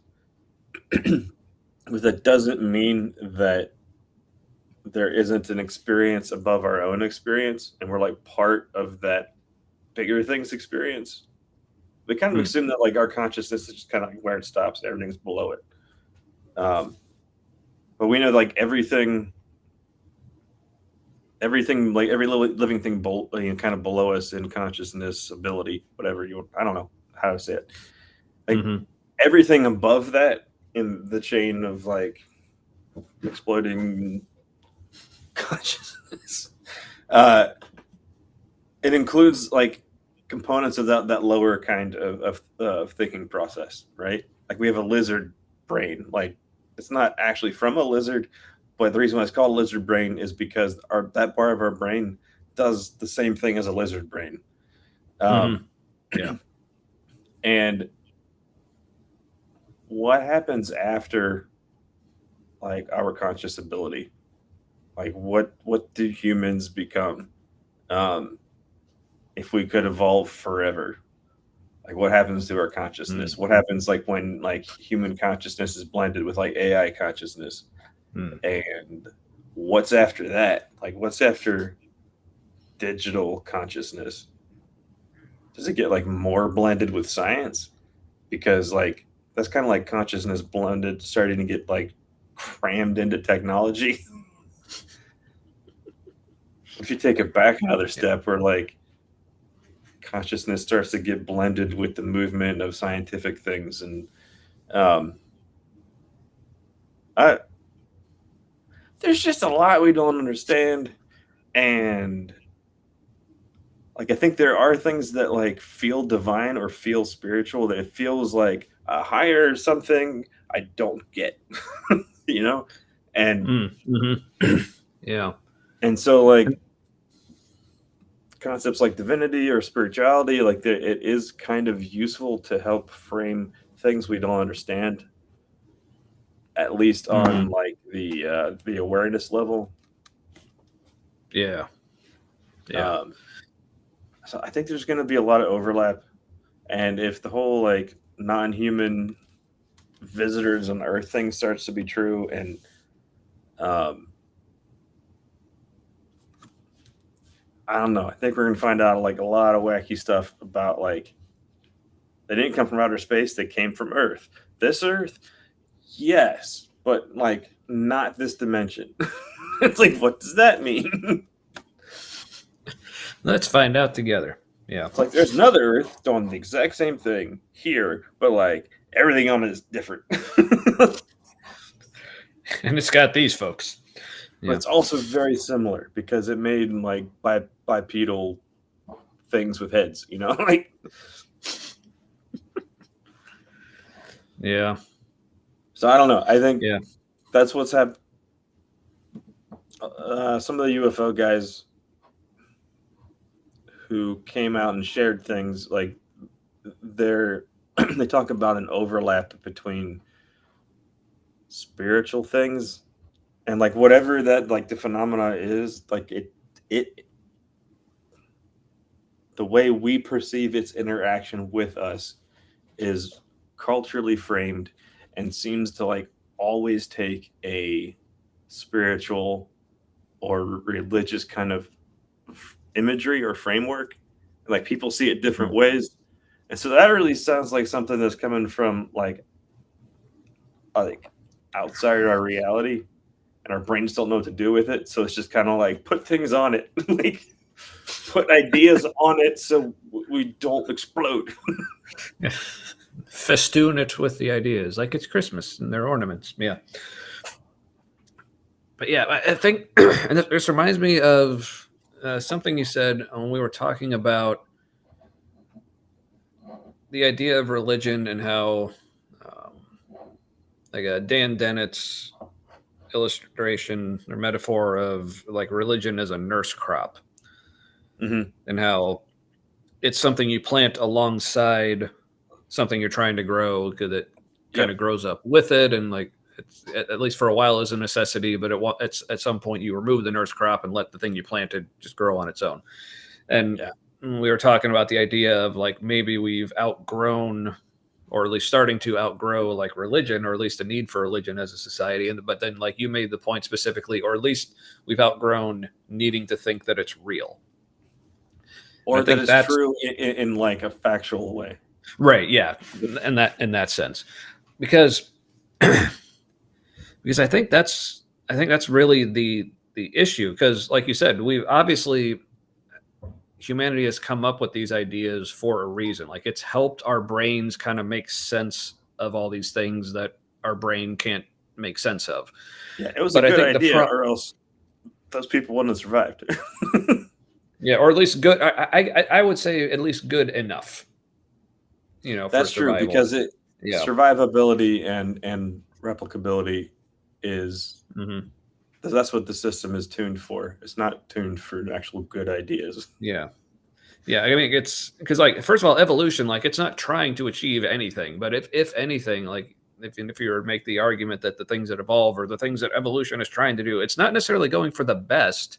It's just what keeps this species alive. But like I said, going back to the whole like there is no bigger purpose for anything, like at some point like it's and as we've seen in the just from what we know of the fossil record, like how many like some like 99 point I don't know how many 9% of all species who have ever lived are now extinct because like for a while like evolution was doing enough, but there's nothing saying that evolution won't eventually evolve a trait in the species that makes them less fit, or like, or the environment around them changes in such a way that makes them Ooh, less fit. Yeah. damn! I think that's what's happening right now. Is the whole Oh. like something happened with like there's a purging happening in the world, and I think like old ideas or old ways of thinking are going to get people squashed. Like maybe Mm. not like actually like, but pretty soon we're gonna, well, unless Trump wins. Um, I was gonna say we're gonna Yeah. see people get ostracized, or um, like the conservative right is a minority in the country. Like most people do not agree with them. Those are just the numbers, and like that way of thinking is on its way out. Like it will go away, even if Trump wins and we become a fascist country. Like it's going to go Yeah. away. It can't survive because there aren't enough people on board with it. Um, they're already past it. Like they missed the boat on like George W. Bush. If it wasn't going to go super fast just then, I think Mm. they missed it. Oh, yeah. That would have been the Because in the time. beginning, people kind of they're like, oh, he's got terrible policies and shit, but like kind of likable, and maybe he's at least has like a friendly affect.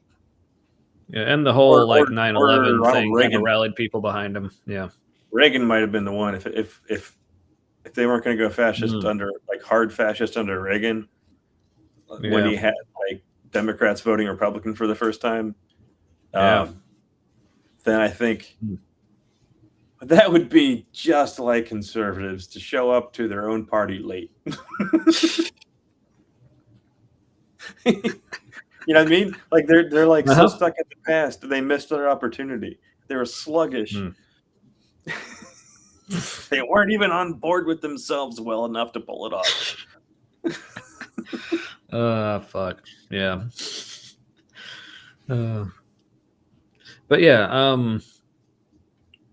but I think as far as um religion being at least a useful and like helpful idea, again, I think the problem became when we thought this is the truth. Like this isn't just a useful Yeah, tool to help us, but we because but it we knew we started. didn't know for sure. Like I you know what I mean? Like that was Mhm. all. That was something that we pushed away in our head. I, that's a Yeah, bug, not a feature. yeah, and I think, yeah, maybe it's just, to me it just seems that it's created such basically a vicious cycle. So we start with things we can't explain. So we Mhm. come up with these ideas, whether it's like religious or spiritual or whatever, supernatural, whatever you want to call it. And again, from what I've read, it's, from what I know, it's like, I don't know if you can really say like the people who originally thought these ideas up, like if they even think about it in the same way we do. Like I don't think they necessarily actually thought that they would, for instance, you look at all these like ancient creation stories. Like I don't know if these people like actually thought, no, this is literally how it happened, or if this was just their story to like I said, try to make sense of it, attach like their cultural identity to it and their ethics and morals and ways of viewing things, and kind of, you know, make sense of all that. But at some point along the way, we've got it, at least some of us have got it into our heads that no, this is the literal, this is actually how it happened. This is the truth of the way the world works. So it's like but in the beginning, these were just like invented stories to try to explain reality. And now that these invented stories have become so embedded in our cultures, in our psyches, now we look back and say, oh, well, look how well these stories explain reality. That must Yeah. mean they're true. Well, the reason why the But story like, of happened is course they, because but like, of course they do, because that's what they were invented to do. you yeah, know? Yeah. like the stories were invented, or And I doubt it was even intentional. I mean, there was a need for an explanation so that we could feel safe, because Hmm. we didn't feel safe without explanations, and um, that was a great thing when we had a lot less going on in our brains.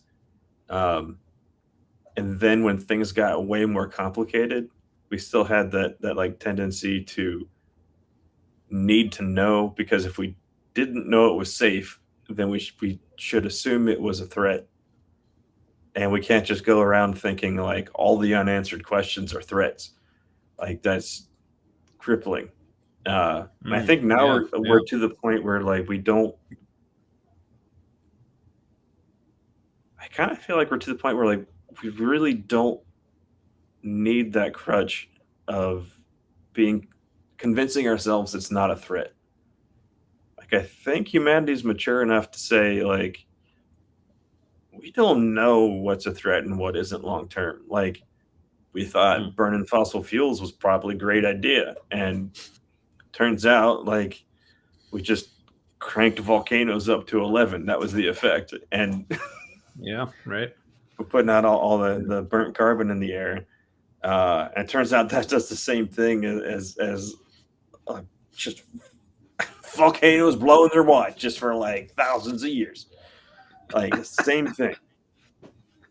Like it's going to overheat the planet until the planet's like, I got this, and just slams us into an ice age. Mm-hmm. Yep. Yeah. But we're so smart though. Yeah. Yeah. But We have to live in, if the ice age happens again, like Cincinnati's going to be all right, but the rest of Ohio is just fucked. Like, it's just going to right. slowly bulldoze everybody into Cincinnati. The reason why Cincinnati has hills and valleys and stuff is because like the glaciers, like they got down here and started melting. Yeah. It's good. That's why everything like north of here is just like flat. Yeah. That's why like when I remember when I used to live in Columbus, like we moved there from Cincinnati and then moved back. So there was like a lot of back and forth. Like, yeah, that drive up 71 is one boring ass drive. It's just Yeah. it's just like hell is real corn. Like, It's like, and then when you realize you're like, why there's so many farms? It's because it's so damn fertile, because the glaciers just smeared Canada all over Ohio.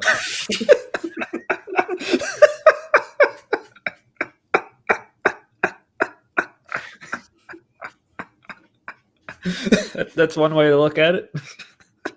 It just took all that biological material and just, yeah. Spread it like apple butter. Just, I love apple butter. I'm really Sorry. curious, because there's probably a bunch of like old like ravines and valleys and stuff that sediment just got like, it just smoothed it over, like patched it over. Mm. I'd be really interested if there's like any way to do in the future some kind of like ground penetrating mapping, and where we could see how pretty much how the landscape used to look. Hmm. Well, I'm sure that's at least like theoretically possible. Yeah, Yeah. that'd be really cool. They're actually Probably won't find any evidence of a global flood. I can tell you that. But There's a guy on YouTube who does he looks at elevation maps and puts it through like a particular kind of like research filter, and it highlights where the rivers used to flow. Um, Hmm. Really interesting. I'm also just really surprised there's a whole channel about it. Like that's what he does, is 'cause why like not? shows Yeah. like old valleys and stuff where rivers used to be, and Ooh, not that's that's it. interesting. Not really any purpose beyond that. Hmm. Like dude's into it. Well, good for him. Now, and I realized like so. Speaking of Ohio, and last week's like conversation on my very first attempted trending hashtag of "fuck the moon." Just realized like my T-shirt tonight is apparently pretty appropriate. So if anyone's like caught this, you say yes, that's Neil Armstrong on the moon. But oh, what flag is that? That's the Ohio flag, motherfuckers. Where Because he's from. Yeah, the name of because the name of this T-shirt, like where I ordered it, it's called "That's Ohio's Moon." So that's right. Susan remembers. We're gonna get that to trend. Just you wait. So yeah, It made me think of how on the Majority Report, Emma. You should watch that show on YouTube, by the way, or at least or majority. listen to it. The Majority Report. It's news commentary from a leftist perspective, but they're witty and funny, and it's very informative. Um, she said JD Vance. She's like, oh, he really does have a moonish face. A bit. It wasn't a slam; it was just an observation, and he has a circle face. Yeah, it's pleasantly round. Yeah. Yeah. I mean, if I didn't know he was such a dick, he probably seemed like a nice guy just looking at him. Yeah. He did trim his beard in such a way where he's like, let's pretend my chin's down here. And I'm like, I know someone's told you that looks bad. You've got like a diagonal neck beard thing going on. You're trying to hide that one double chin by like including it in your beard. It's like, no, that only looks good like direct on in the mirror when you're trimming your beard. Like everybody else, it's just like, what's this double chin wearing a coat? Yeah. But yes, some agreements here. Yes, JD Vance needs some beard shaping real bad. Yeah. So, I mean, but like I said, like I'm like the one consolation there will be for me if Trump gets reelected, and this is by no means an actual consolation, but this will just be my brain trying to find what's something. Our consolation prize? Do I get like a clock radio or something? No, but this will be just my brain trying to find something positive to latch onto, and that would be at least we're bringing back, even if it's vice president, just like someone in the executive, like on the ticket with a beard. Like we haven't had good facial hair in the presidency, and we still wouldn't. Yeah, but at least it's a step, which is why I agree. He'd be like a facial hair pioneer. Yeah. He can fuck right off after that, but into the sun, not into the sunset. He can just fuck right off into the sun. That's so. Before he was Harris's VP pick, Walz. Oh yeah, that also news. Apparently, Harris just picked a guy. Walz from is Minnesota. Yep, that he's like a great choice. Yeah, I admittedly know absolutely nothing about the guy, but when he was doing like like Buttigieg and what's his nuts, Shapiro maybe the guy and I don't know. I don't like Shapiro from Pennsylvania. I'm really glad she didn't pick him. He was like the Zionist establishment choice. He was like, Israel's awesome all the time. What? And that kind of guy. So she went with a guy who, when they were all doing their trial run stuff, it seemed like she basically told everybody that was in the selection pool to go out and pretend to be my vice president. A pick. Like, show me how you would talk to the media if you were my VP pick. And one of the things he said was, he was like giving like a football coach talk because he's like an old teacher, football coach. Ah, nice. And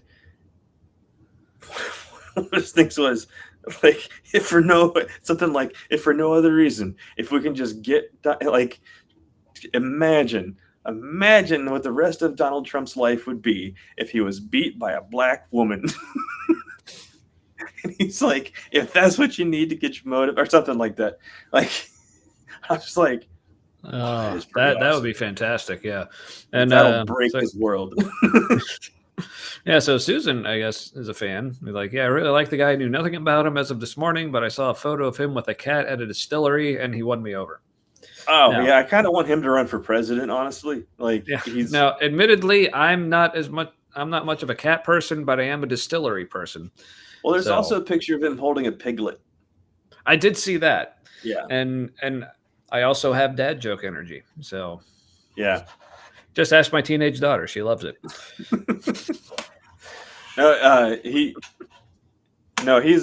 He says normal things. He says normal things. He's not like politician-y, like let's find the middle ground to get work together. He's like, no, like we just need to explain to them better why their ideas are bad. Like, that what the kind of No, that's outcome they good. want isn't what these things make. Like, you know, like Yeah, that's the approach I like. When someone has just an objectively terrible idea, don't try to compromise with them. Show them that it's an objectively terrible idea. yeah. Yeah, And he's like for the most part, it's like they're and not don't bad do the people. thing. He's like they're not Hmm. bad people. They want good things for the people they care about. They think what they want are good things. And yeah, Hmm. that's really hard to remember. Hmm. Now, Susan, your last comment about needing to copy paste, but it's a public link on Facebook. I'm not quite sure what you're referring to, but there's another link that maybe didn't come through. I don't know, but yeah, let me know. But yeah, so what's his name? Walz, WALZ. Is Yeah, he like, was he the governor of Minnesota or governor of senator? Minnesota. He was Governor. also Okay. a congressperson before then. So he has, and like apparently, if you didn't like working with him, that was really your problem, because pretty much No. everybody enjoyed working with him, respected him, didn't always agree with him, but they're like, he's a good guy. Yeah. So it sounds like he can get a lot of things done. He served in the military. He was against the Iraq War. Oh, So nice. he's like checking all the boxes. He's done actually like great things in Minnesota. Some of the things more overwhelmingly positive things happened with his administration there. Oh, good. And he did all of that with only a 1 seat majority in the state's Senate. Like they had a 1 seat majority in their state legislature, period. Hmm. And he was able to get the other side cooperating on things that nationally they won't. Um, yeah, so Nice. I mean, it's still the system. It's still the same system. Yeah. The Democratic Party still has fascist tendencies. So it's kind of like we're going to get there Yeah. slower, but we'll want it more. Oh, fuck. Yeah. So, yeah, well, good for Walls, I guess. Hopefully, but I'm still not convinced Trump won't win. yeah, I mean, it's definitely looking not as dire as I was thinking. Like I said, So you're especially after saying the there's a chance? yeah, I hope, because especially after the assassination attempt, which again, for the record, we were both glad was not successful. But it definitely seemed like people, even people on the left were saying, okay, Trump is invincible at this point. Now, this also was before like Biden had dropped out, but they're saying, okay, even if Biden drops out at this point, there's absolutely no way. But I think Yeah, I think most people were kind of underestimating how short our memories and attention spans are now. Because now yeah, it's all like looking out, at least from my view, like looking out, it's almost like the assassination attempt. It's almost like that never happened. It's right. like because since then, like we've had the Olympics and like all that, and then and of course like Biden dropping out, and then Harris stepping in, and like all the like momentum and excitement she's turning up, and then the whole like ever and like since then like the shit show that has been like Trump appearances, especially with the like National Association of Black Journalists, which was just an absolute Oh clown my show gosh. on his part. He said the word black as an insult to a crowd of black people. He said black. Like, oh Mhm. my gosh, dude, Yeah, you just shot yourself in the face. Like that's just what Yeah. happened. Yeah. So I feel like all the like positive momentum he had from like surviving the assassination attempt and like the whole fist in the air and fight, and the flag in the background and all that. Like I at least from my perspective, it almost feels like that's just completely gone at this point. So Kind of makes me think that like hooray, short attention spans, I guess. he can't be improved. Like if a near-death experience like didn't improve anything, like I don't think he's going to change. Yeah, that's a good point. Like his parents broke him real good. Yeah, shit. Yeah. I kind of wonder. Fuck, I was just thinking about something, and then I distracted myself again inside my brain space. Damn it, brain. Do your job. Yeah. Sorry, I saw Susan, like, I guess, had meant to post a link, but, like, tagged me in a thing. So. Here, I'll pull it up on Facebook and see if I can show it live here. But yeah, as you were. Showing Facebook on Facebook? Oh my goodness. I know, right? Trump and yeah. So see, sorry. So this is the picture of Walls that she was like referring to. Yep. So yeah, there he is with a cat at a distillery as promised. Also, he's younger than Brad Pitt.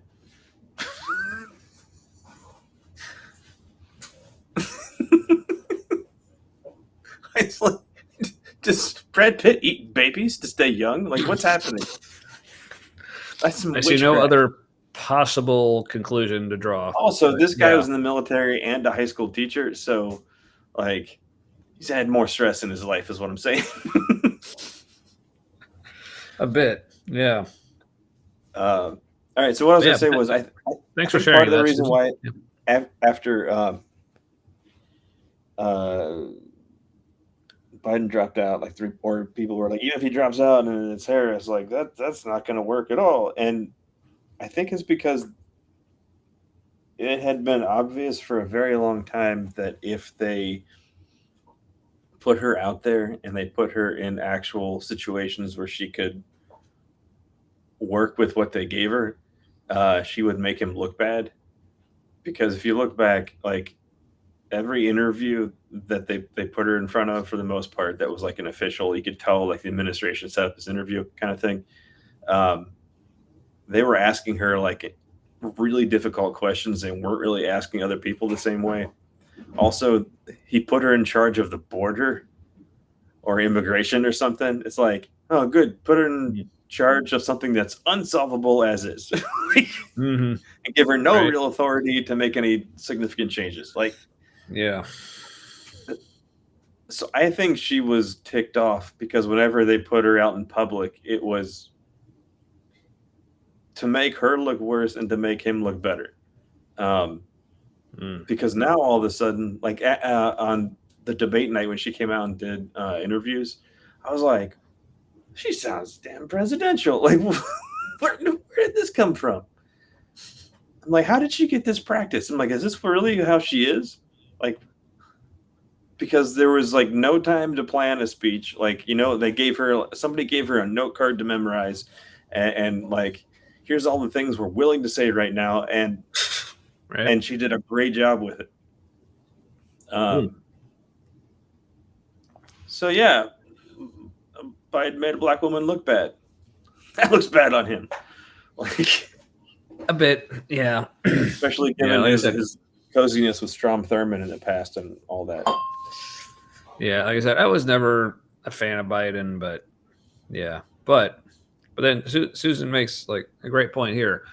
Hoping SNL gets Steve Martin to play Walls when Maya Rudolph, who I'm assuming would make a good Harris, like inevitably comes back. Stop making me say words like inevitably. I can't do that after this much beer. But more will help, I'm sure. Yeah, why is it so hard to say a word that means will happen? Like, how is it so hard to make the thing that will happen with your mouth? It's unavoidable as much as my mouth is trying to keep it from happening. Yeah. It's Like, inevitable. indubitably. Yeah.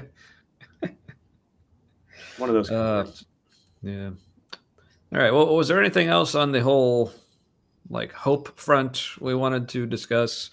Um, Um, the only other like major topic we at least talked about beforehand, as far as like where this conversation would go, with like as it pertains to the whole like like faith healing, like healing prayer kind of oh thing. yeah, yeah. Like, so I don't know if that's something you want to like go into now, or maybe we should like save that for another episode, or both.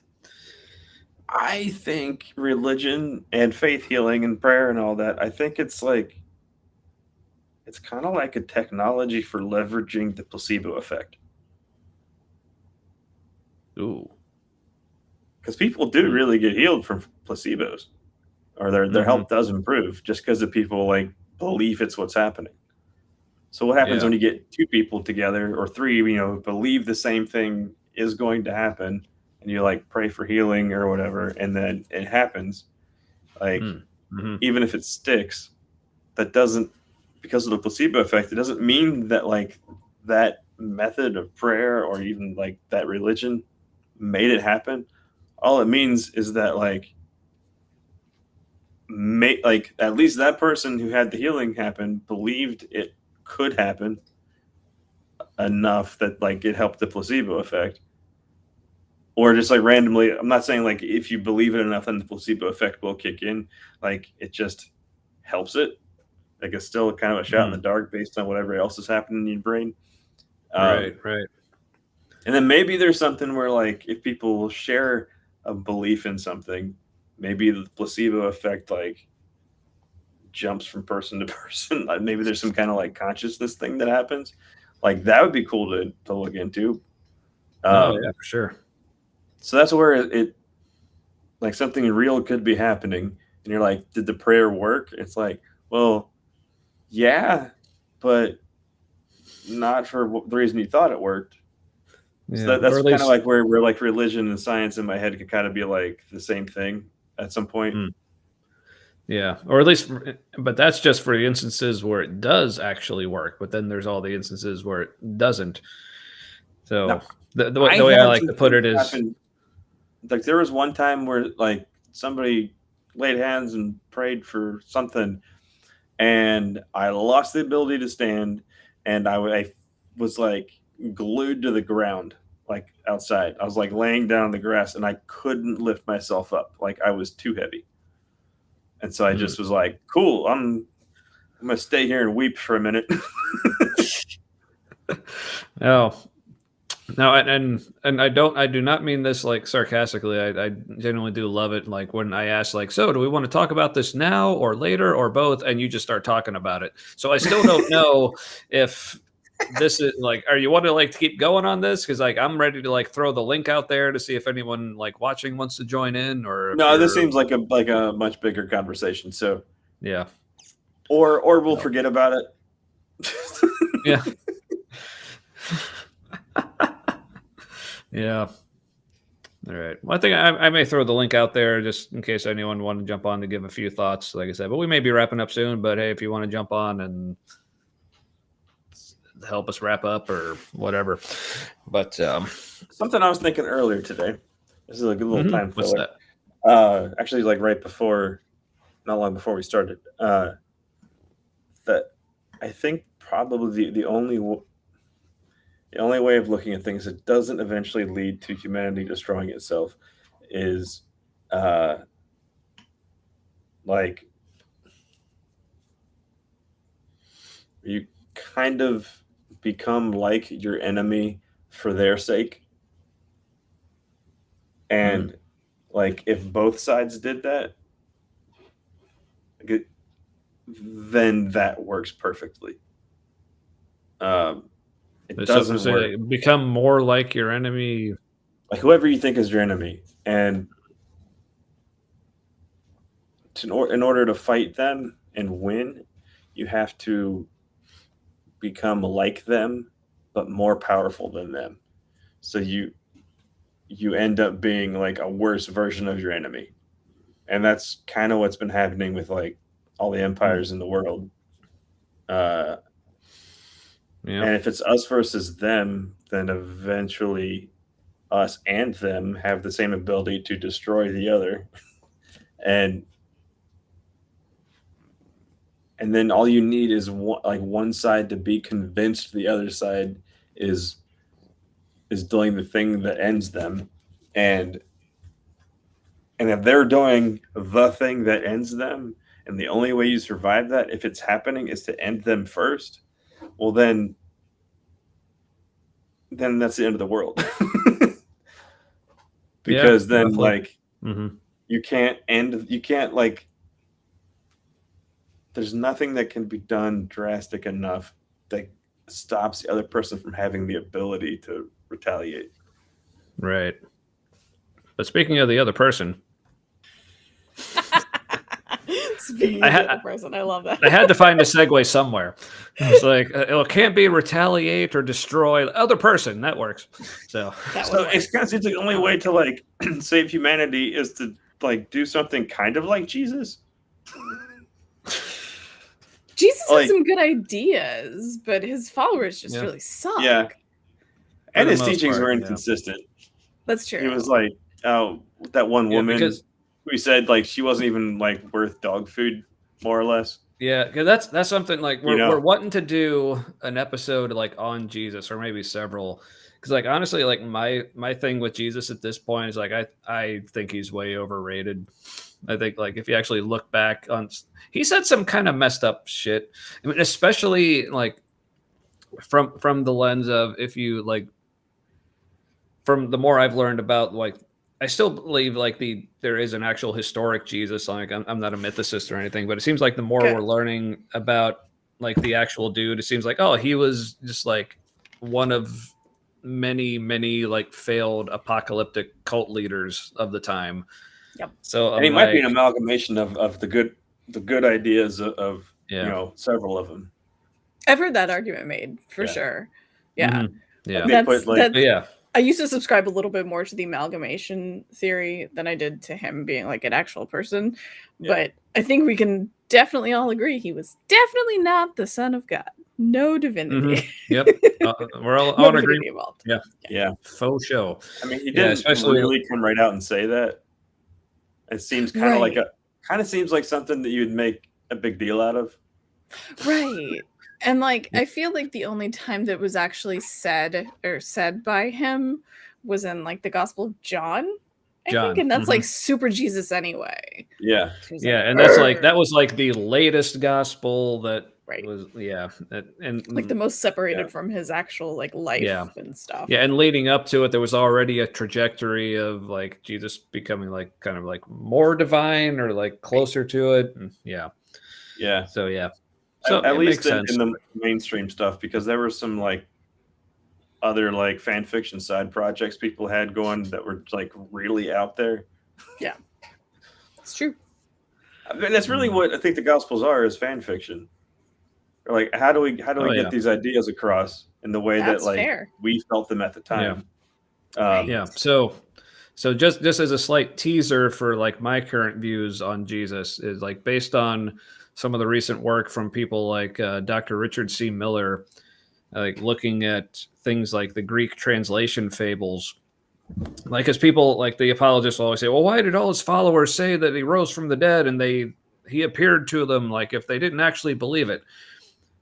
Well, apparently back then, that's just kind of what you did if you wanted to like elevate someone to like somewhat like deific status after they died. Like people were saying this like literally like about Caesars, like at their funeral, someone would say it up. Oh yeah, Caesar appeared to me earlier today in like the whatever, because that's just part of like what you did. Like if you wanted to, it was called like, what's the word? Apotheosis, basically like the translation from them to like a like deific status. Oh, hello again.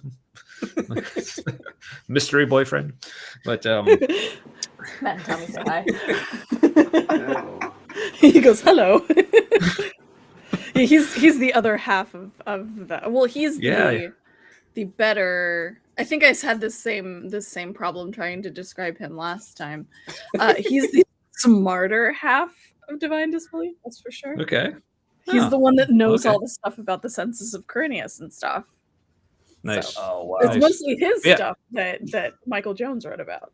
Yeah, like I said, I started watching his videos. Good stuff. I'm gonna have to watch more of those. But back then, like that was just like the Greek thing to do. Like if you wanted Right. to, like after someone's death, like honor them and like sort of raise their mythological status, whatever. Like you said things like that was just a common thing. Like you said, oh, their body disappeared. Oh, he appeared to me then, and like and all this stuff. Like basically all the stuff that like the disciples, or at least the stories of them after Jesus' death were saying about him. That's just what you did. So apparently the big scandal was that was usually something that was reserved for like the nobility, like Caesars and whatnot. So that's the reason Rome was so angry at the Christians, because like, oh, you're taking our trope for like the important people and applying it to your like,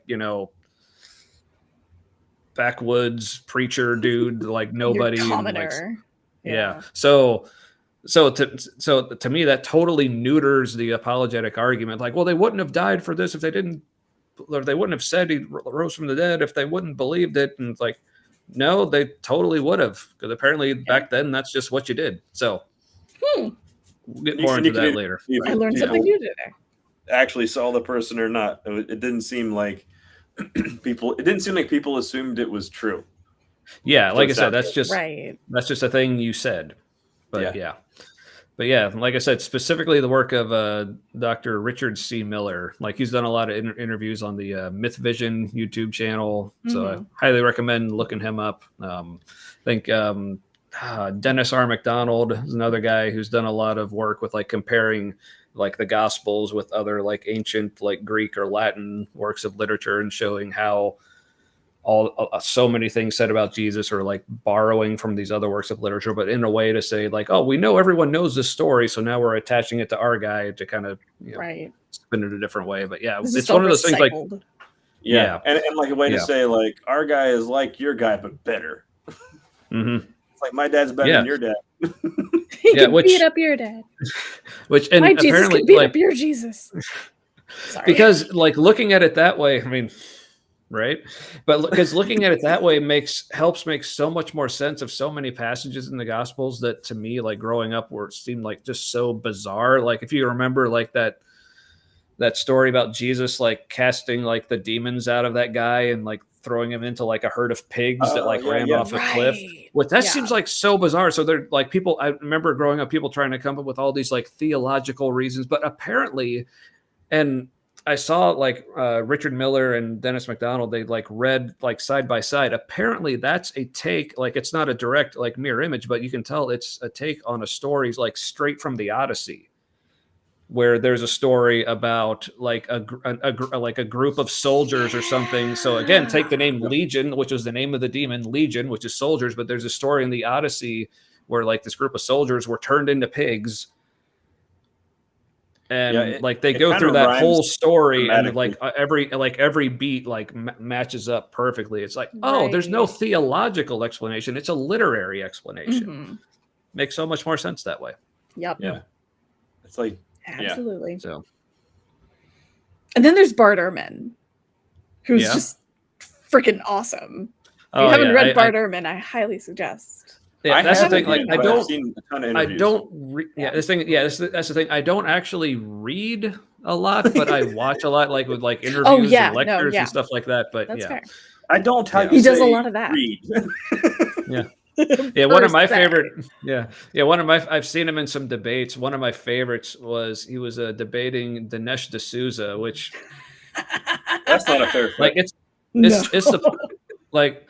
Because Bart Ehrman, I guess one of his big reasons for deconverting was the whole like problem of evil and suffering. It's like, why can God let all this stuff happen? So Dinesh D'Souza was like, well, let's just take like natural disasters like earthquakes. It's like earthquakes happen, and he went this whole explanation of that happened because like the moving of tectonic plates, but also like if it wasn't for the movement of tectonic plates, apparently somehow like life wouldn't even be possible on Earth. So God, I guess that actually is like a real scientific thing. Like the movement of the plates makes the Earth possible to be the way it is. So he's like, so this is why it happened. And Bart was like, So you're telling me God couldn't think of a way to make life possible without the earthquake?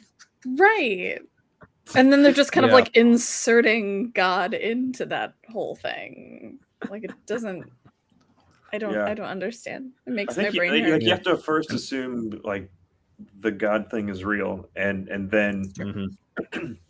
use it to explain things. Yeah, that God of the Gaps argument gets some real mileage on it. Oh yeah, They don't love seem it. to They love it. understand it though. Oh no. Yeah. To just we don't know therefore God. And they're Yeah. like, I don't know. And I just Yeah, like I literally. understand that people aren't comfortable with saying I don't know, but it doesn't necessarily have to be Mhm. ascribed to God. Right. Yeah, that's Yeah. yeah, because that's the thing. First of all, like pretty much every time I hear an apologist or someone say, "Now this isn't a God of the Gaps argument," but and then proceed to explain a God of the Gaps argument, I'm Right. like, but they swear it's not. Swears But you real is. but ooh, we got another request for someone to hop on and chat, so I'm letting Uh-oh. them know. I Sure. just got distracted So, by yeah. my head.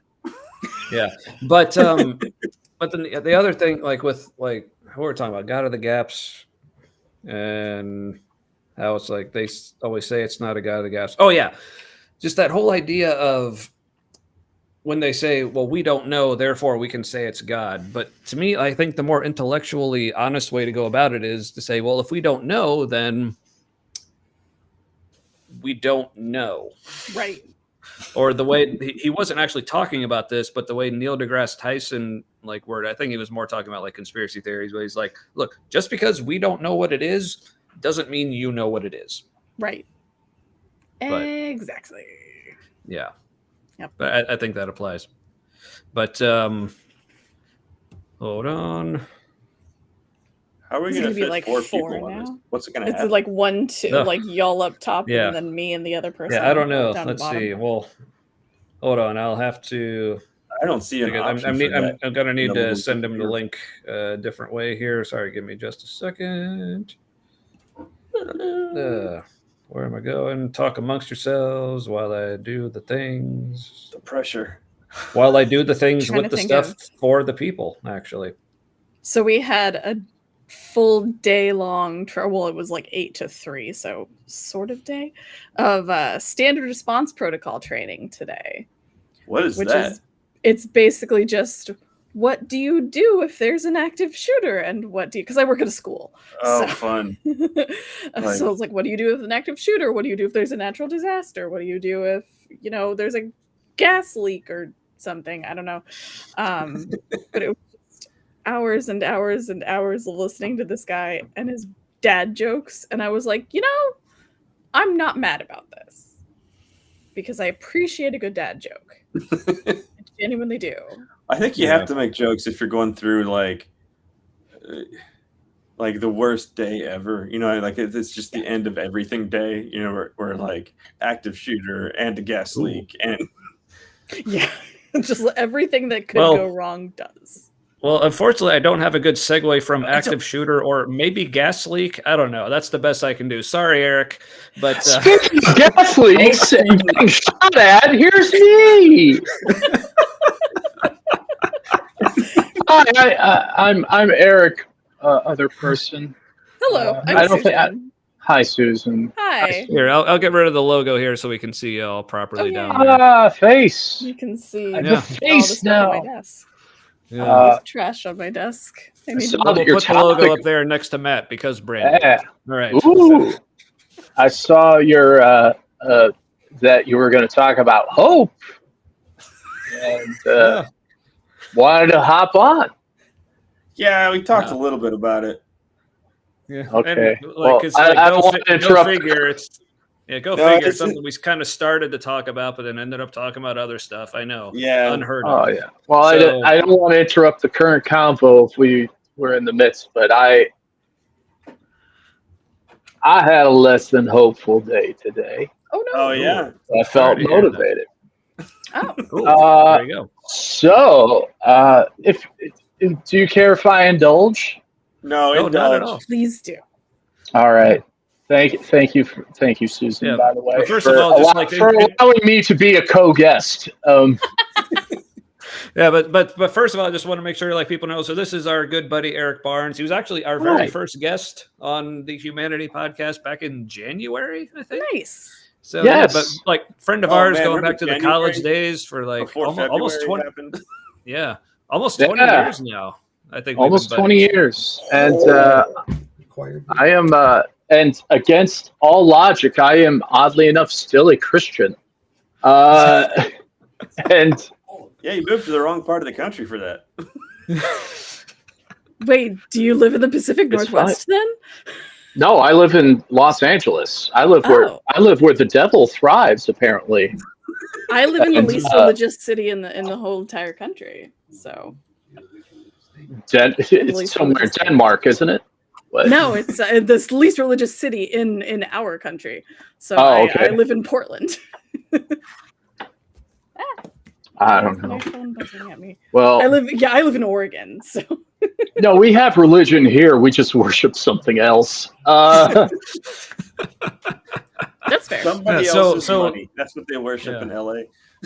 Yeah. So tell us about your day. Our whole country worships money. Let's not get picky. Oh, I here. know. That's We fair. just people just like Fair to enough. pretend that like it's all from somewhere else. Like Yeah. it's all Right someone on. else's bad influence. Yeah, Oh, we Midwesterners like to pretend it's all you West Coasters' problem. Yeah. So. It is. It very much is. It very much is. No. So the company that I currently work for, which will remain nameless because so far I still have a job, is Cool. we were told earlier in the year we had some layoffs just out of the blue, and we found out it was because a client that is responsible for 30% of the company's revenue was thinking about not renewing the contract because because they have a new CEO and CMO. And he has ideas. Yeah. Matt knows. As soon as you get those two things, they're like, well, Yeah. this has been working and we've been successful with this group so far, but I'm the leader, so fuck that now. And we kind of had to create a presentation to convince them to keep us on. And we were told we had the numbers on our side and all that type of stuff. We were hopeful. Just found out today. Oh, by the way, last week I got promoted.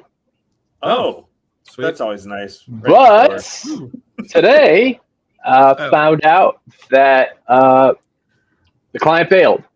And not only just bailed, but we were never going to get the contract anyway. And they were just making us, making us waste time. So, nothing's for sure. But speaking of hope, Yay. this could be a situation in which in less than a month I go from being promoted to a senior in my field to being laid off. Fuck. I don't know. Yeah, that sucks. But yeah. Well, it more than sucks. I have,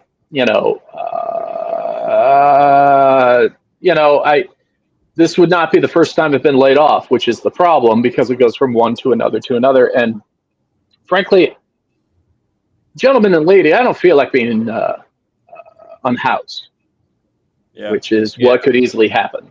Like if less than a month, if I don't find something else. My hope, and I know you guys don't pray anymore, and quite frankly, I wouldn't ask for that anyway. But if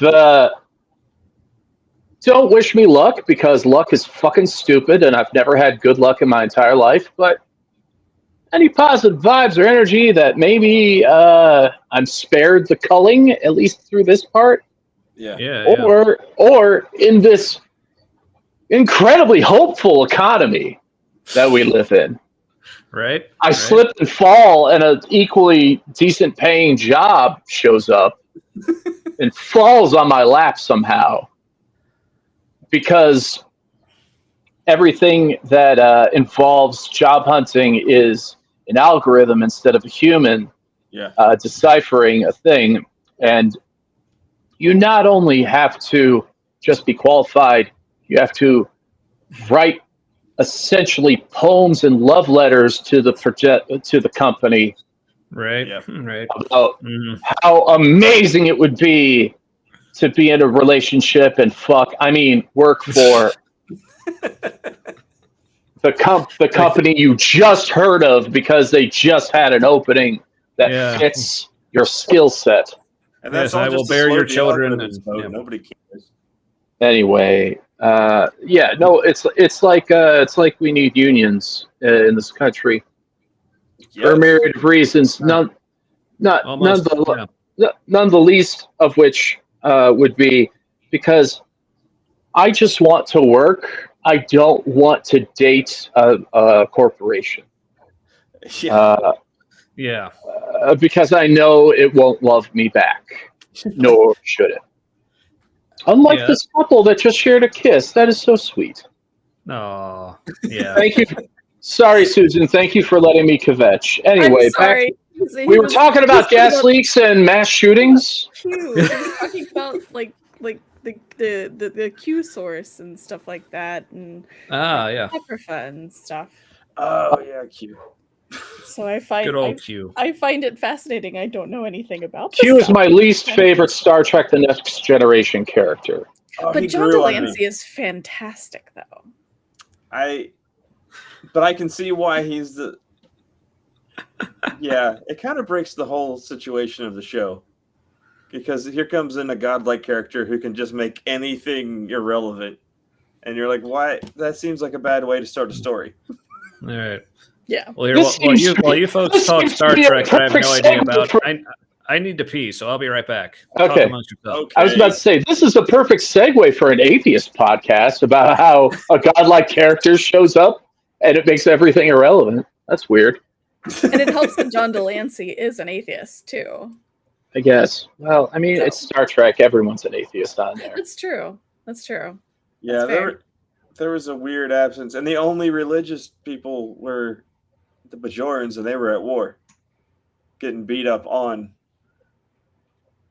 Which, Yeah, but they had a messiah in the form of yeah, Captain Sisko. So I guess it's just interesting that like an atheistic show would actually kind of do a like religious culture some justice. well, Like, because regardless of whether God exists or not, religion does. So Yeah, That's true. Yeah. That's a very true statement. yeah. and while I don't subscribe to the traditional concept of what God is anymore, just treat it more along the lines of the fuck do I know? That's how I go through my everyday life, honestly. Just the fuck do I know? Yeah, well, I mean, not But you here teach to convert children, though, anybody. Well, she does teach the fuck that she knows. Yeah. There you go. Yeah, I mean that's pretty much how I approach this show. Is like, here's the fuck that I know, and yeah, and that's how we roll. So, Woo. Mhm. Hey, I don't know why that got my brain on this topic, but if you guys haven't watched videos on Instagram of what's going on in the UK with the riots and stuff, like, it's worth acclimating yourself to what's probably coming here at some point. Oh dear. Is it a right-wing backlash against the left-wing wave of that got voted in? A bit. This is organized. It's race riots. They're beating up on people with dark skin Oh dear. because they need somebody to blame. Matt, unfortunately, that is a common practice out here in the United States. The thing that's different Yeah. with this is that they're organizing like the left has organized protests, but these are like they're organizing for like the purpose of violence, and so like it's an escalation. I'm not saying like it's a different theme or a different way of thinking. I'm saying like it's within their own subculture, it's now more acceptable than it was before to beat up minorities, where it was acceptable before on a certain level. Yeah. But now it's kind of like, oh, this is what we do at this point when things are going. Wait, this there way. are left-wing gangs beating up on minorities? No, right That was- wings. Oh, Like British nationalist, white supremacy types. the Um, Nigel Ferengi types. Yes, exactly. Yeah. Lovely, lovely. But the way it's Happy for being that. organized, it's got to be. There's definitely like a foreign government helping this. Just the way it like suddenly happened. I'm not saying they're causing it to happen, but like it's weird that suddenly the right wing knows how to organize protests. Oh, they know how to. It's not protests; they call them rallies. Right, that's what I'm That's saying. true. These Yeah, are violent yeah. protests, which like they like skipped some steps. Like it It's like phase 2. someone showed them how to use like the technology to connect people for protests. Like, Yeah, it's called Twitter. well, yeah, that's the thing. Sorry, it's called X now. Yeah, that's more edgy. Well, it's You still gotta- called Twitter, but Fair. Yeah. No. I do like people It's calling it not- Twitter X. I do like the feel of that. It's Well, the deal is like they. Here's the thing: they already are organized. They're just Proud Boys stand back and stand by, right? Yep. That's what's happening over there. That's what's going to happen over here. Hopefully it doesn't. Hopefully it just. The fortunate thing is that the head of this of the Christian nationalism movement and the right wing movement is an old decrepit idiot. So Didn't get that one. who could die at any time? Not necessarily from a gunshot, but God tried to kill him. I mean, that's the I say that deal. because the We kid talk- who we talked- we did talked it about is that. a terrible shot. yeah, we talked about that last week and how like all Yeah, the it's- things that like it's basically kind of if a you knew miracle all it the came that factors close. going all the Was- factors was the going joke. into it, like with the guy, like how bad of a shot he was and the way his gun was set up and the fact that it wasn't even his gun, it's actually almost a miracle that he came as close as he did. But So the joke was like God definitely wanted him dead, or God tried to kill him. No, God didn't want Donald. No, God didn't want Donald Trump dead. God wanted the Right. firefighter behind him dead. That's what Right. happened. Right. yeah, Right. to hear the It had to be evangelicals tell spectacular it, for yeah. some reason. Yeah, at least that's what a lot of the evangelicals on my Facebook feed are trying to convince everyone. It's like, oh, God diverted the bullet like into the other guy. You sure? Yeah. It's like weird Yeah, flex, yeah. but okay. Yeah, weird flex. Yeah. And here's the deal.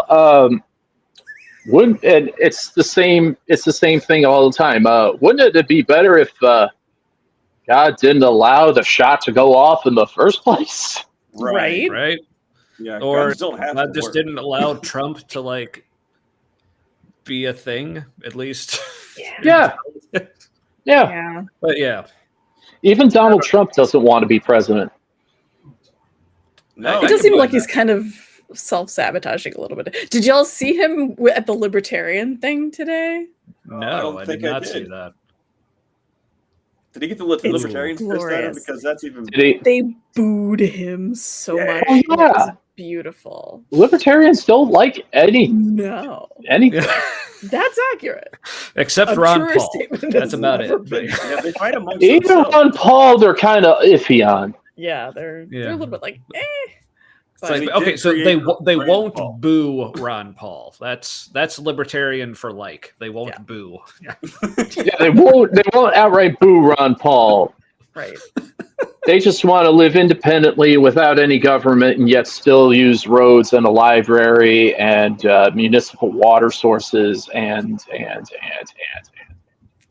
No, and I can speak, like I said, as a recovering libertarian, anarchist, whatever. Like, but no, they'll just make their own. Yeah, Absolutely. sure. I never understood how or. No, they're gonna simp for Nestle, and just buy water from them. There you go. All water. Mm-hmm. I heard somebody explain how libertarianism is just kind of like the long route to fascism. Like, it seems like a lot of the hardcore libertarians seem to get along really well with the fascists. Libertarianism is right wing without the religion getting in the way. There you go. Because they're like they're pro weed, they're pro porn, but nothing anything else. Most of them are pro abortion too. Mm-hmm. But yeah, it's one of those things. Like, I still like. abortion. Have you ever heard someone that says, "Oh, I'm not an alpha or a beta male. I'm a sigma"? That's the attitude that libertarians have. It's like, nah, bro, you're full of shit. I've heard the phrase. I have no idea what sigma means, but not even they do, Tommy. No. Not even they do. See, it's either, but they're above both of those things. Oh, right. That's the general feeling. Yeah. Like, can I be like just an omega? Like, do we just like end this shit right now? Is that? It's all false anyway. Alpha males don't exist. Even the person that came up with the concept disproved it themselves. Yep. Yeah. It's accurate. It's just a way to make the people who feel like they need to be in charge to feel worth anything feel good about themselves. That's what I'm thinking. Yeah. Yeah, be wary of anyone that says, "I would like power, please." Yeah. Yeah. So maybe like the people, like these self-described alphas, are really what they think of as betas, but they don't want to be betas. Right. So, or they see themselves as betas. Yeah. So like, I gotta squash that narrative right now. Like, give me that fucking red pill. Yeah. Like, I just love the fact that that they use the term "red pill" as their term, by the way, of how they saw the light and everything, and it was a device that was originally conceived through two trans people. Yep. Yeah. Delivered by a black man. Like, you gotta love that. And it's weird how like the red pill supposedly like it's like they act like it's a new great thing, but it's really the same old shit. And somehow that's escaping the matrix. Like, it's just you're repeating the matrix, and you're like, "Ha, I'm out of it now," and you're like, "No, like, you're really not though." you are like, genuinely not. Someone didn't see the other two films, which that was part of the plot. Was no, you're still stuck in it. We just manufactured. People kept freeing themselves, and we just decided to build a cage within a cage. That anyway. Yeah. No, it's weird how many concepts in that Christians tried to own, like that were definitely more like Buddhist concepts or like Taoist concepts. It's almost as if Christianity adopted all the positive aspects of other religions and just co-opted it for itself. Almost. Yeah, we're all colonial. Well, yeah, about it's that like shit. It's like recently, like with the whole like Olympics opening ceremony, like with that particular performance of like, the Christians are like, "Oh, this is clearly about us." Oh, you mean the naked blue dude on a platter? Oh yeah, that's Christianity, right? Yeah. I missed that in church. No, we make it all about ourselves. France, in which it is the most secular country on earth, and I'm not being facetious. They have a lot of anti-religion laws. Yeah, that's true. Yeah. Now, granted, a lot of those anti-religion laws are more directed towards Muslims. True. But I don't know if I can get away with walking around. Not that I have a crucifix on my neck, but I don't think I can get away walking around with that over there. Really? It's very Well, that's interesting. Well, I can because I'm white, but that helps. Yeah. But that definitely helps, and the fact that no religion, but Notre Dame has to be protected.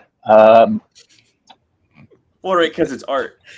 Touchdown Jesus. Okay. Yeah. It all This comes is- full circle. Yeah. Now, Susan may not understand this. Barnes might from your time here in this area. How about you mansplain it? So, no, this isn't mansplaining. This is Midwest splaining. Okay, so okay. I remember when the Notre Dame Cathedral, like there was a big fire there that like destroyed a lot of it. Yeah. And, Oh, and, like, didn't someone went everybody online freak out thinking that it like was? so someone went online and said like I don't think Americans really understand because like name an American like piece of architecture or structure or monument or whatever that means so much to us culturally that would be this damaging if it burnt to the ground. And The someone Statue of Liberty. no, this is even better. Someone responded with a photo of the Florence Y'all water tower. I was gonna say Memorial Stadium in Lincoln, honestly, but No, Susan, that's Nebraska specifically. No, yeah. Listen, No, out Susan, here in California, if the Randy's Donuts, the giant donut, if that was torn down, There we go. now, I understand Susan, that. Susan, are it's you not even a aware Hollywood of the? sign. Susan, are you aware of the Florence Y'all water tower? Do you have any idea what I'm talking about? I live in Texas and Oregon. Okay, Those are so the only two there's- places I've lived. All right, so but I didn't know how much of a like cultural phenomenon this thing was. But so in Florence, it's a city in Kentucky, which is like just a little ways south of Cincinnati here. So like we see it a lot. So they built this water tower next to the mall in Florence, or the Florence Mall, but they put on the water tower Florence Mall. But apparently with like whatever regulations with like, public utilities, like, hey, you can't advertise a private business on a public utility water tower thing. So they're like, okay, so it says Florence Mall. How can we like quickly and cheaply adjust this? So they just changed they removed the M and just added a Y apostrophe. So it just says Florence Y'all, and it's still there. Yeah. Ooh. To Now your comment, apparently we have educated someone tonight. So well, I mean, mind you, Russia probably is even least just because. You said least. They're going to be Denmark, honestly. Yeah. It Yeah. could Now, be and I guess that also depends on like what your metric is. Like, is it like on paper, is it the least religious, or is like if you were actually like poll the individual citizens? I would say if it's least religious in the sense of you're not allowed to do that, but we won't kill you. Whereas in Soviet Russia, In Soviet Russia, religion kills you. Religion kill you.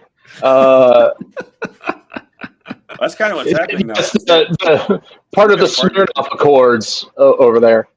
Yeah. What were you saying, Matt? That's the Russian Orthodox Church has partnership with the Russian government, and like they are trying to make everything holy war. Yeah. Well, I mean now. Yeah. Now, so this PDX Corgi Dad, is that anyone? I was going to say, Susan, do you know this fellow? Yeah. PDX is Portland. I Yeah, you might. might. Might we have seen him in the background? He's sitting over there. Okay. Fact checking. Now, remind me his How name do we again. all know each other? Nathaniel. Nathaniel. Yeah. Nathaniel. Susan is our viewer. Yeah. Oh, okay. All right, fair enough. You're very popular in this specific part of the Pacific Northwest. Yes, in this apartment, we're We're the gonna corgis number to one watch podcast two on- more the number- devices. Yeah, we are the number one podcast in this apartment on Tuesdays at 5 p.m. Pacific. time. Yeah. Mm. Which, hey, I'll take it. But yeah, but like I Number said, one speaking of somewhere. like going back and watching some of your videos, I remember you saying last week like how your dude had a pretty substantial beard. You were not kidding. I was Yes. I was impressed / intimidated. So he trimmed it up a little bit. nah. I think it still looks very nice I though. was gonna say, I'm a my little condolences. No. biased. I'm a little biased, but I still think it looks Yeah. very nice. Yeah, but as you can see, also like with Barnes here, like we're a friend of good facial hair here on the Humanity. So Yeah. Hey Barnes, Rightfully so. is Barnes over there your looking job giant Irish in Jesus. Is your job in comedy right now? Or that you might be let go? Partially. My job, my day job is not, but I'm still doing comedy. I just did stand up in Fresno this past weekend. Oh, sweet. I am writing lore for an original action figure IP, and the Kickstarter is going to kickstart next month. So we'll see how that goes. Nice. Yeah. And I'm still writing for some more news, which is that's cool. Yeah. that show that I shared you about, and I shared that Christianity video with you. That was good stuff, man. Very nice. Yeah, I've been following them. So are they gonna? I noticed they've had a couple of their writers on. Is that on their podcast? Yeah. Is that good? Is that what? Is that something they're going to continue? Like, are they going to get more people on there, or is it just the people that they are like the big gets they wanted or something? Above my pay grade. I suggested they talk to you. I would love to be a guest. Yeah. But it is not up to me. Hey, you should talk to Eric Barnes. I'm choosing. Are you familiar? Are you familiar with some more news on YouTube?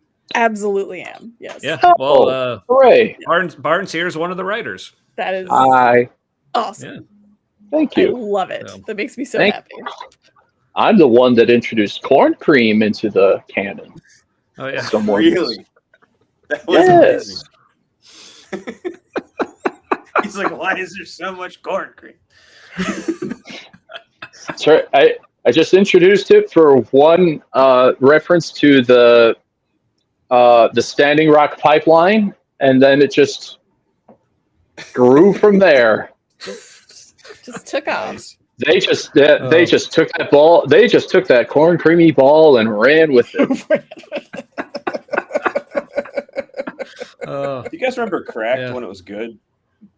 Yes, I used to write for it. So yes, I wrote for the shitty Cracked too. Mad Magazine. No, the shitty Cracked, which is now just the same as every other content mill. Yeah, they went the content mill route. Yeah. Anything, your comic book resources, your rankers, all the websites that used to be fun that all of a sudden is like, we need to be a more boring version of BuzzFeed. And now BuzzFeed has turned into a more boring version of BuzzFeed. You know, that guy Dan O'Brien? Yeah, Dan O'Brien is he's the head writer now for Last Week Tonight. Yep. I don't know him personally, but yep. No, he's yeah. I'm glad that the people who had that were a big part of why Cracked was good before, they're still doing good stuff. And yeah. Dan Support O'Brien everyone's is not poor anymore. That's for sure. He definitely is not. Neither is Soren Bowie, who's one of the main writers of American Dad. Yes. But everyone else has their own Patreons that you could look into, such as my buds, in which you can engage with me, and I've been guests a couple times. The Gamefully Unemployed guys, which is Tom Ryman and David Bell. The Small Beans, who are about to make a movie together, Abe Epperson and Michael Swaim. And, of course, there's Secretly Incredibly Fascinating, a wonderful podcast with Alex Schmidt and Katie Golden. And another Patreon. If you miss the old Cracked articles, well, they still exist. And there's new written comedy and comic panel-based comedy through Sean Baby and Brockway through 1-900 Hot Dog. That's the name of it. I love it already. That's the name of it. Go to 1-900hotdog.com. Embrace the nitrate power. Get in the dog zone for an hour. You know the number. 1-900 Hot Dog. 1900. You should listen to the Dog Zone 9000, their podcast, so you can know what theme song I'm talking about. I mean, I feel like I know it pretty well already. That was moving. Yeah. 1-900 hot dog. I think the gyration makes the hot dog part worse. Or better. Yeah, it makes it better. Like, more uncomfortable, but like in a good way. Yeah. Right, but I just wanted to go back to this comment real quick. You said Nathaniel, that's his name. Like, yes, I did watch some of your stuff. No need to apologize. I enjoyed it, so screw you. No. Ha, take that. Trying to think of Take your apology and just stuff it in a place that it's unpleasant. That I don't know why I feel the need to censor myself saying on this show. It's like, I'm going to post something in the chat if I can. Is there a chat that I can post in? Probably on the Facebook, huh? Yeah, either on Facebook or YouTube. Yeah, if you comment on either of those, then it'll show up. Well, all right. It'll have to be on Facebook. No. I have to watch myself. What? No. I'm posting the one of the podcasts so you can hear the theme song. For God's sakes, we need simple joy in your life, people. We do. Sometimes the joy can be 1-900 hot dog. A little bit of hope, if you will. Yeah. Okay, so Owen is playing with my son. Owen is playing with Legos again, which is kind of a big deal because he's been stuck on his computer, and he wanted me to show his Lego things. So he's made 2 Lego things. And I guess he's very proud of them, and they are very cool. This is a kind of like it's going. This is just like a Stingray biplane because we've been playing a lot of War Thunder. Oh, nice. Yeah, and it's kind of like, what if World War I continued and technology progressed, but it was still old timey? That's kind of what it's going for. What if we didn't beat Kaiser in the Great War? This is an L3 tank. Nice. Italian L3 from War Thunder, and they were hysterical little things. It's basically like if you turned a golf cart into a tank. They only fit 2 people, and they're like wearing the tank, and it can go like 40 miles an hour. And it's this little meme machine in the game, basically. Yeah. So that's all right. So I got the link that Barnes posted. So let me know when y'all are ready for. I'm ready. All right. If y'all are ready, here we go. Why is the hot dog with circumcised? 1-900 hot dog. Our podcast slams with maximum height. Say hot dog podcast word. Yeah. When you taste that nitrate power, you're in the dog zone for an hour. Come on. You know the numbers. 1-900 hot dog. 1-900 hot dog. 1-900 hot dog. Yeah, 9,000. Dog Zone 9000, the official podcast of 1-900 Hot Dog. We're the last website. Come support us at patreon.com/1-900 Hot Dog. We run. Wow. I must say, like, your impression / interpretation of that was Pretty spot on. chef's kiss, my friend. Yeah. And it is podcast intros like that that bring me hope in this world. Wow, way to bring that back, like, and tie that all in, man. That was It's all full circle. If we don't have hope in like outcomes or circumstances, then what is hope? Because it seems like putting hope in like an outcome or a situation that we're hoping for, that doesn't make it happen. And so like, but hope seems to be important. Hope is a coping mechanism, is what it is. Yeah. It's what allows us to just continue for the sake of continuing. yeah, it's the hopium. if you will. Yeah. I mean, we can look at the negative aspects of it, and there certainly are. And there's offshoots of it like toxic positivity. But at the same time, I don't know. Maybe it's naivete on my end. Maybe I'm just saying this because I want to believe in hope. Because let's face it, hope is just an offshoot of faith. It just doesn't have to subscribe to a deity. That's true. It's kind of like religion without the doctrine or the dogma. I mean, it can be, but think of it this way, and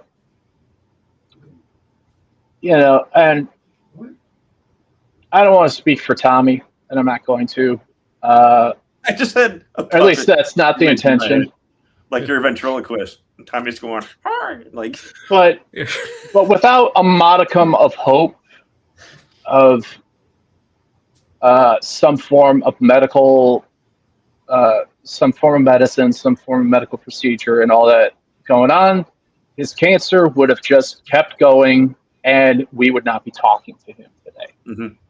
Now, obviously, there's medical science, there's action, but none of that happens without the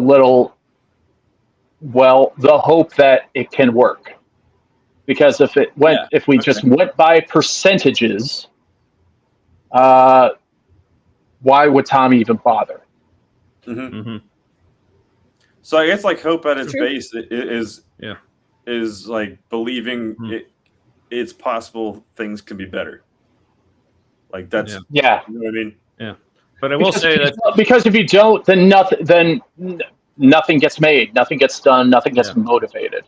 Yeah. But I will say, Barnes, if you're gonna speak like that, feel free to speak for me anytime. But this is but going back to like what I was saying, like near the beginning, like whenever this was, like for me going through that, like, and I think maybe one of the things that gave me hope, was just like the people and the actual like support group I had around me as well. Cause like, no fucking way I was going to make that through that, like by myself, like even with medicine, like that would have been like, I don't know if I would have given up at any point, but it would not have been the experience that it was without. Yeah, especially even coming off of that and like ever since, and then me like being more like open and honest about my struggles and my experiences since then, and like starting counseling recently, and like that's one of the things I said recently is like everyone always telling me it's like, oh, you're so brave for sharing your story. It's like, well, it's like every time I share something that I'm struggling with, I'm met with so much love and support. It's like, to me, it doesn't feel brave at all. In fact, if anything, like I wouldn't say it goes like the opposite direction, but for me, it's like the easy thing. Like all I got to do is like throw something out there. It's like, I'm feeling kind of crappy today. And I'm just like inundated with like, oh, we love you, Tommy. And like all this stuff. And I'm like, okay. So, but yeah. That's how you know you're surrounded by good people. Exactly. Yeah. So if I have hope in, but yeah, so I guess if I have hope in anything, like that's what my hope is then that, if I put myself out there, at least, I mean, obviously I get some like negative feedback on some things as well, but at least I get enough like positive, like reaction and support from people as well. So like, if my hope's in anything, like that's it. So thank you all. Like if that applies to you, anyone out there. So. Yeah, well, I mean, it's I'm stepping into the conversation. I'm making presumptions. I don't think hope is all bullshit. Just because, I think it can be if it's the best. Like something came to mind that is like the best representation, I think, of what hope can be. And and to me, y'all ever read Green Lantern? No. Not really, no. All right. I didn't expect you to. That's fine. Okay, good.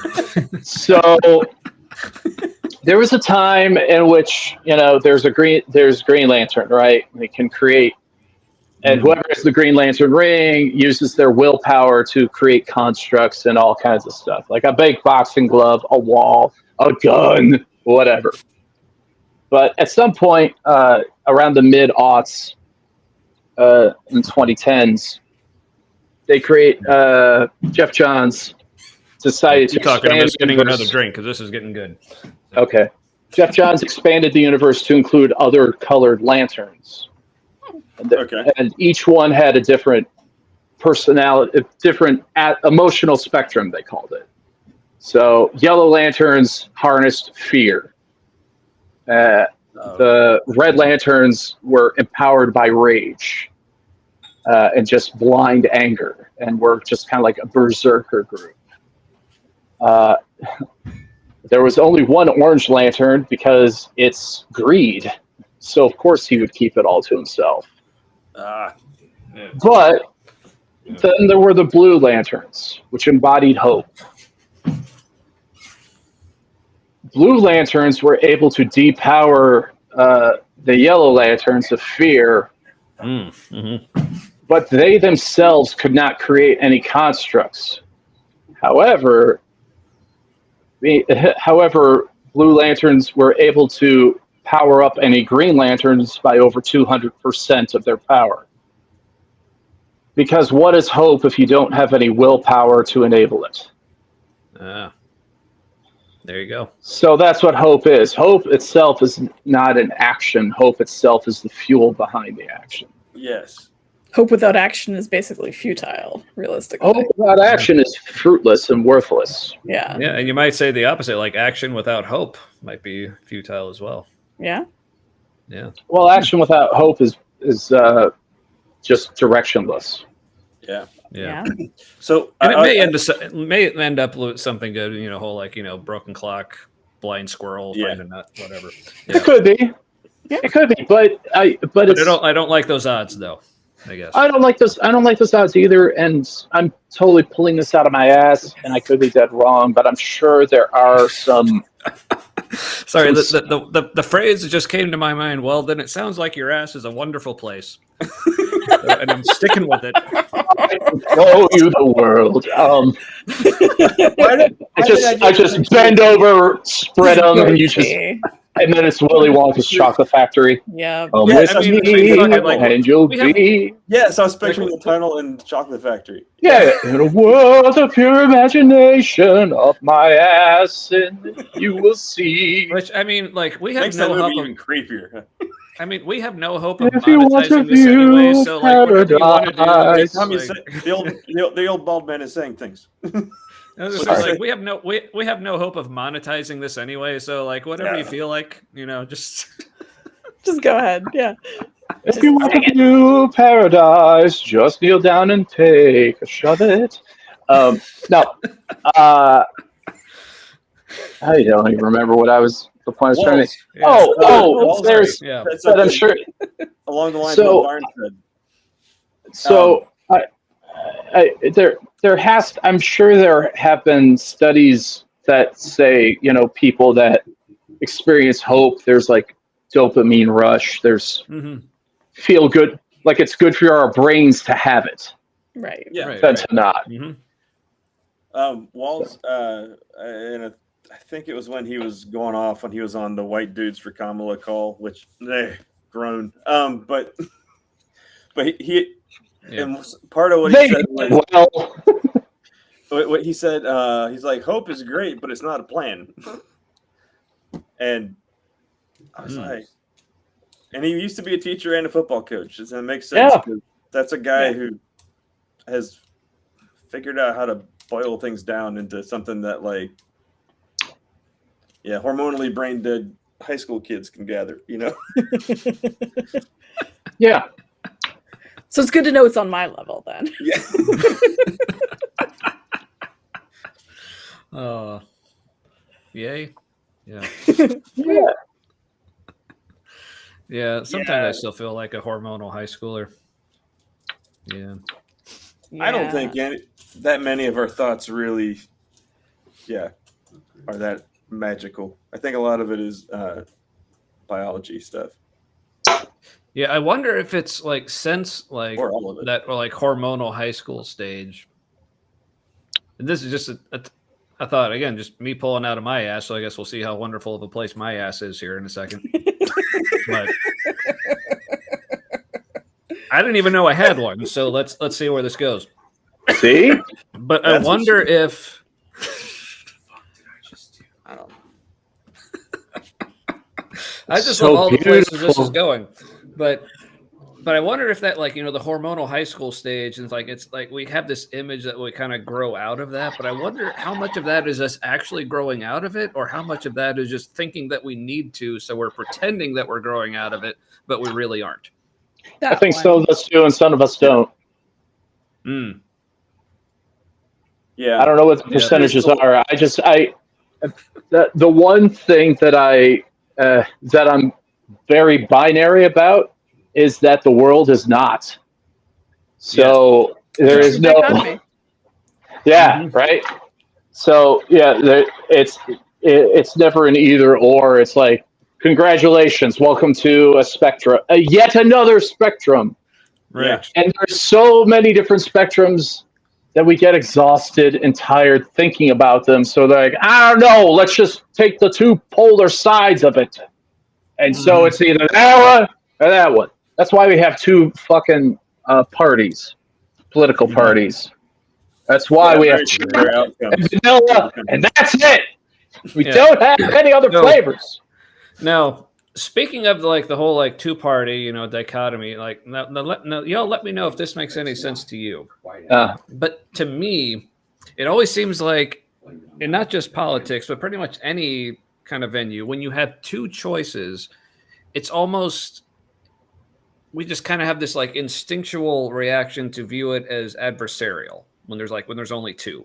Oh yeah. But as soon as there's three, the idea of cooperation becomes much more of a possibility. Maybe that's why, and it's not just Christianity, but it's so many religions, the whole, the number three keeps coming up a lot, but it's not viewed as adversarial, but more cooperational. So I'm just thinking, if we just had literally just one more party, whoever, I don't give a fuck what party it is, but that might lead to more cooperation, as opposed, because in the two-party system, it's as soon as one party's not doing well, then the other's doing better, and that's just kind of how it's viewed. But if there were three, it's just because one party's doing well, it's neither of the other two can necessarily claim to be doing better just because the one's doing worse. That is that making any sense to anyone else? Or no, it makes it makes certain sense. The issue is more along the lines of those separate parties and separate viewpoints do exist, but the problem is that there are two parties. So we've got to the point at which, because there's already there. Yes, sorry, your boyfriend might need some Robitussin. You might want to check on that. Gotta. Ranked choice voting is perfect for that, because that's the thing, is that it forces politicians to not go across, not enforce strong party lines, but it forces them to go with the popular will of the people, whatever that may be. Yep. In order to get elected. You're not loyal to. That way, we don't have to well, I'm sorry, we're going to have to throw trans people under the bus in order to get this bill passed. Yeah. Yeah. Or we don't have to make compromises like that, because we don't have to make certain. That way, there's, there are people well, I'm socially liberal but fiscally conservative, or vice versa. Good luck. It eliminates that problem. It eliminates it, because it turns into all of a sudden, social issues are much different than economic issues. Mm-hmm. And everything has to be analyzed, and everything takes time, and time and care have to be put into things, and it forces certain politicians, to your point, Tommy, to play nicer with one another, because there's more. It's like WWE triple threat matches, right? I have two opponents I have to bandy about, and sometimes if one of them loses to the other, I lose too. I don't win. either. So Now, someone else, like, please explain for the audience, and totally not me, what ranked choice voting is exactly. Nathaniel, do you want to come over here and explain ranked choice voting? I'm being totally and completely serious. you haven't heard of this concept? He goes, I've heard of the Yeah. concept. I just don't remember exactly what it is. So you're put on a ballot. I mean, the bunch of audience different- might not know what it is. Nathaniel can explain it in very explain like I'm 5. Daniel can explain in the meantime. In the meantime, I know the shorthand of it, which is essentially, let's say you have 4 candidates running for president, right? Mm-hmm. On your ballot, instead of picking the one, you're like, I'd like this person, but if not this person, then this person. If not that person, then that person. And it just, the votes are all the tallies, and the average person that gets number 1 gets the seat. Gotcha. Cool. Hello, like Nathaniel, is it? Yeah. Well, what it does is it eliminates the plurality and enforces the majority. And that's Yes. what it is, because we're not in a true democracy if we have a plurality. Look at every single, if you look at, well, not every single one, but if you look at like 9/10 of the Senate races. And by the way, we didn't get to vote for senators until 1917, right? Mhm. Senators were appointed by electors up to that point. Right. That's the difference between like the House of Burgesses and what we're doing, right? Congratulations, England. You fucked up our country multiple times. And what ranked choice voting does is brings back an actual majority, 50+1, right? And so, yeah, if you have, let's just say you have 6 people on the ballot, and I did the math on this, and oh my God, I've been advocating for RCV for fucking so long. Same. For like over a decade now. And say you have 6 people on the ballot, and this is what I did in 2020, and I'll see if you guys can guess the answer to it. And I took Democratic candidates for president in 2020, right? And Donald Trump, because he'd be on the ballot as well, right? It's because that's how ranked choice voting works. It's almost non-party. Washington does something like that with a quote unquote jungle primary, but it's not quite the same. Their top 2 advance, and then it becomes a plurality. With ranked choice voting, you have the top 6, and then you have just this. I always have the 6. You can have as many as you want, honestly, but it's good to have 6. That's a good number. And if during one round of voting, if somebody gets 50+1, it's over with. That person wins. If nobody gets 50+1, which is 50.1%, right? Then what happens is whoever received the fewest votes in that first round is they're eliminated. And so the people there, what do we think right now is that our votes don't count, right? Republicans have done a massive, oh my God, the propaganda for that has been phenomenal. And our votes don't count. Well, then what a person could say is, oh, well, my person was eliminated, therefore my vote doesn't count. Except what happens then is then they take everybody that had that person number 1, then they take all those, their number 2, and make them their number 1 and distribute them. Right? And then 50+1, no? Okay, let's eliminate number 5. And then you do this again. And down here now you have their number 2s. And it goes across way. It never really gets past like 3 rounds. I've seen very rare occasions that it's gone anywhere past that. Wow. But it eliminates extremism. It forces. And you blame Alexander Hamilton for the 2-party system. He was the person that created the first political party in the world. So Alexander Hamilton? Yes, he made the Alexander Hamilton. I hear that. But they made him many things he hasn't done, but just you wait. I heard that's a socially relevant joke. Maybe 5 years ago. 9 years ago. 2015 Tonys when they swept. Come on. I'm old. But sorry, I interrupted. I apologize. Oh, it's what I always do. Don't worry about it. So if you go and you look at that, let's think back to like 2020, right? What is one thing that Republicans will always vote number 1? Who is the person? That's not rhetorical. It's Yeah. right. They'll always vote for yeah. Donald Trump number one, right? Yeah. Who do they vote number two? Yep. No one. That's the question. There you go. So That's why if they we have such a have- hard on for him.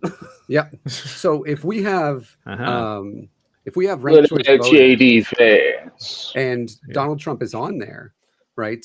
In 2020 with I mean, I guess Mike Pence for a little while. And he's on Sure, there. he can be number 6. Sure. Well, what you have is cool. This person is the bottom one's eliminated. Well, that bottom one would have been a Democrat, right? Let's think about who was not very popular in the beginning of the primaries in 2020, in Democratic primaries. Any ideas? Hillary Clinton. He's our current president. Oh, Biden. Oh yes, Joseph right. Robinette Biden. Joey And- Bides, yeah. Yeah, and Yeah. Harris too. She wasn't very Exactly. popular. Yeah, Harris actually No. dropped out before Yeah. the first primary, right? Yeah. And so you have Joe Biden, and he would have finished 6th, right? Okay, cool. Well, guess what? Joe Biden is eliminated. Well, you got Donald Trump up here, and guess where Donald Trump would have been? First place, right? Because most every single Republican is going to vote for him, right? Joe Biden's eliminated. Who that picked Joe Biden would say Donald Trump is number 2? Think about it. Oh, yeah. More than you think. Not enough to get to 50 plus 1, At this point, right? yeah. Probably not. Yeah. Yeah. And so what happens is they start moving up, and this went to like 4 different rounds. So the people that, Harris, her number 2 was Elizabeth Warren, right? Amy Klobuchar's number 2, their votes were Elizabeth Warren. You had the Bernie Sanders votes. That one actually, Bernie Sanders made it like at the very end. And Shocking to me. Anyway, continue. He didn't win.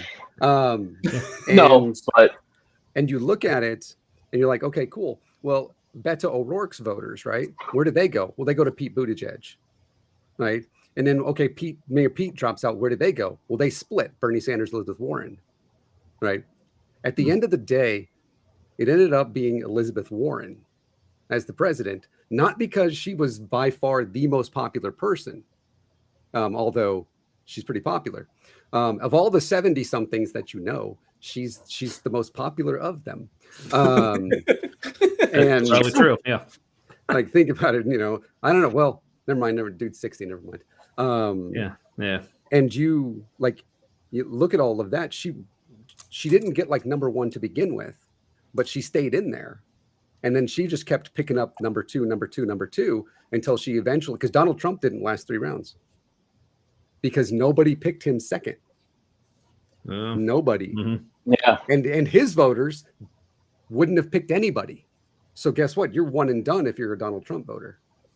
And so, yeah, because that's the way that they think, is there's one thing and then nothing else, right? Yep. It's not even binary. It's a cult, but It is a cult. No, that's the whole reason why he's even part of the Republican Party again, is because of, to your point, they just have diehards, and everyone else is like, everyone else is a little too spread out within their own party in terms of, because it is him or for lack nothing. of popularity.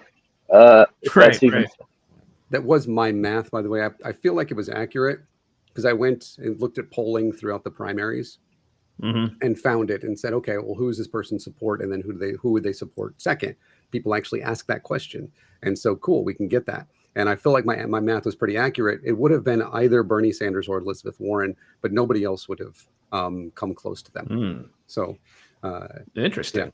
Yeah. And that is more in line with what the majority of the country wants too. Exactly. Yeah, this is true. Yeah. So I hope that I will say, sense. like, I haven't. I've like I was telling Susan, I have like glanced at your channel and like watched a couple of videos. So like, sorry. If you don't have a video on that, I'd be super interested in you like making that a video. Like, I've been working on making that a video for like 5 years. sorry if I brought up some trauma there, but I'm just saying dude, you'd have at least one view. I got Do you know that I got maybe a couple more. 48? Yeah. 48? Yes. 48 of 50 in 2020. I got 48 of 50. Oh, states. Yep.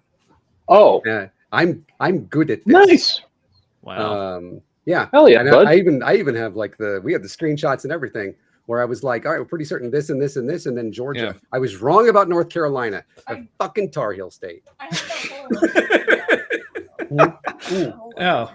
She got the 24-hour stream downloaded too. Ooh. But I'm just like, there's these like Project 2025. Did y'all not know about that shit like last year? No, I didn't. Because Yeah. Last year I did not know. because nobody did, right? And we're sitting here over here like, no, what the fuck, man? Right? Nobody's listening to me. I am unappreciated in my motherfucking time. Right? Yeah. And Well, and Better now than after the election, right? she just You know? keeps me alive, you know. Yeah. Yeah, that was that forget which way project to was. point. There was like a media blackout on that whole topic, and then it's. Oh, I think it was on the Majority Report where they said that Cedar, who I think has an inside scoop from people in the Hey, industry, puppers. but he doesn't say who. he does. He said that like his guess was they were waiting because it had been determined that it would be most powerful in the media at this time before the election, and that's why they waited, because maybe if they start too early, people's short attention spans, they get tired of it and they just like stop caring. And and by the time the election comes around, people are like, the what now? Mm-hmm. That's why Israel and Gaza never mattered. And I told people to just don't fucking worry about it, because Americans forget about things like in 5 seconds. Sorry, I wasn't paying attention. Not to say that it doesn't matter, but rather it does not matter, you know, in the grand scheme of things to November. Less than 1% of people at that time even said, this is my number one issue. This is the reason I'm voting. And guess what? I mean, cool. I don't care about you. I'm not going to pander to you if you're less than 1%. I mean, it's good politics. It sucks. Yeah, it it's not sucks. good. It sucks. But you know, the understanding is that sucks. What's happening over there? I lost my job. Yeah. You know, that's I can't. It's the old. Well, we can't really help them until we're fixed type thing. Doing two things at once is impossible. I know, right? It is. It's really impossible. Don't you know that? It's got to happen one at a time. Yeah, I mean, you've seen our show. We never have 5 conversations at once. Come on. Yeah. It's not like, you know. And this is why, like, this is something. What are we going to do? Just not give them military equipment? Oh, if you need $13 billion, which Obama signed and re-signed while he was president, the motherfucker. Love the guy. Would leave Susan for him. Mad at him for that. Then he'd be like, fair enough. Every single president has a different shade of bastard to him. Don't get me wrong, but no, for sure. That's the thing. But speaking like the short attention span, that's why like something I mentioned earlier, even like when the whole like assassination attempts like happened, and everyone was like, "Oh, well, Trump's invincible now." I guess everyone's saying that forgot how short our attention spans are, because like that's like not even a memory now. Like now that like we've gotten through the Olympics and all the like the controversy with the opening ceremonies, Kamala being like the new nominee, and like it's not that you didn't Kamala. No, what's that? Yeah, but did you die though? Okay, then shut the fuck up. Well, it's not just that he didn't die. It's we heard, oh, he's going to be the unifier. His heart has changed. Yeah, he's going to unite the country, and then he immediately just shat on everything about that in the RNC. And then he appears at the Black Journalist Conference, like, and then the longest acceptance speech for a nomination. Do you know who who are the top 3? I do. Longest exceptions. I know you do, because I can tell you know your stuff. Do you know who the top 3 longest nomination acceptance speeches? Can you name it? Can you name all 3? Florida. Are two of them Trump? Yeah. Oh, in America. No. Oh. 3 of them are Trump. Oh. Well, no. You had Accepting the Castro. nomination. Castro gave like a 7-hour speech, man. I'm talking American. Come on, Oh, well, Castro yes, don't then count. it's the traitor. Yeah. Sorry, man. I mean, tell me he doesn't. Tell me he wasn't in cahoots with JFK with that shit. Bay of Pigs, really? Come on. JFK was a horrible president. Fair enough. And he was. He was murdered. Come on. We have to deify him now. Yeah, murder. Don't care. We have to. But, like, don't you understand? We have to like him. He was murdered. Look, Marilyn, I'm sorry your husband got murdered. But the thank you, Marilyn Monroe. Yeah, but the she was the only wife that mourned that day. The best jokes are the ones you got to explain. I got it. Susan wants to get back. She needs to get back on here. I need to go back over and edit this document. The media wants Trump back. We already know that. He's their cash. Oh, of course. Yeah. The only time we pay attention to. Not journalists, just the media. Yeah. There's a difference, right? Right. The reason that Kamala Harris has already won the election, and she did, is because. Say again. You said Kamala. Did I say Kamala? You absolutely I'm so did. sorry, Kamala. I don't. Wow. Kamala. It's very rare for you.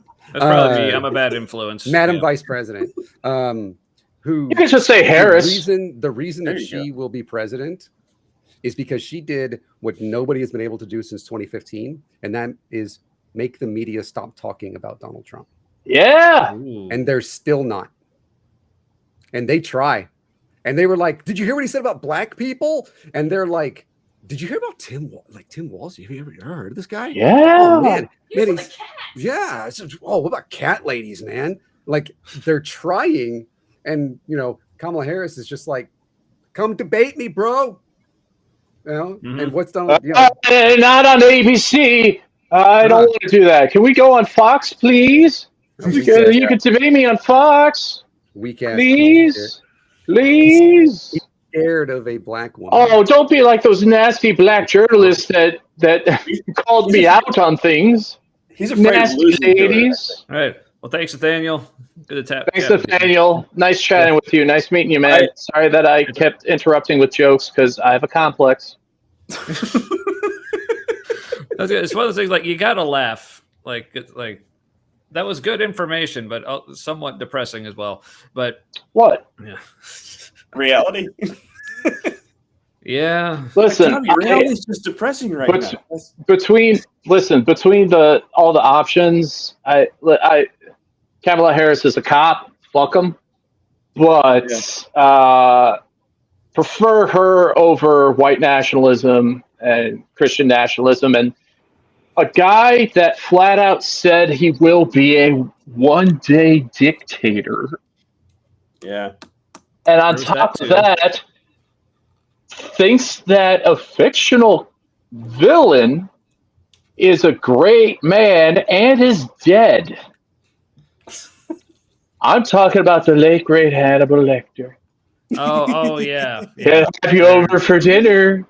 What? Yeah, he keeps hitting it too. He thinks it's like. Yeah. He thinks he's trolling the media by saying that, I think, and it's just Matt, you're thinking that he thinks. I assure you he does not. No, but he's convinced it's a good idea. I can't tell. Sometimes I can't tell if he's on old man autopilot or if he actually thinks it's a good idea.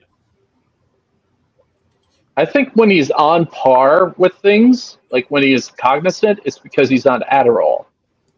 Yeah, or booger sugar. We know his son is. I haven't heard that before. I like Adderall that. is Adderall you can still get with a prescription, friend. And is pretty much the same old shit. So just I don't know why I've seen some of the clips from Don Jr.'s podcast, but I am so sorry. Yeah, well, it's from commentaries on it and stuff, but he looks like the drugs aren't working anymore. That's what he looks like. Oh yeah, Like he's 'Cause built he- up such a tolerance to it that it's Yeah, like like he looks like he's having withdrawal, but he's also clearly Yeah. just done Yeah, it.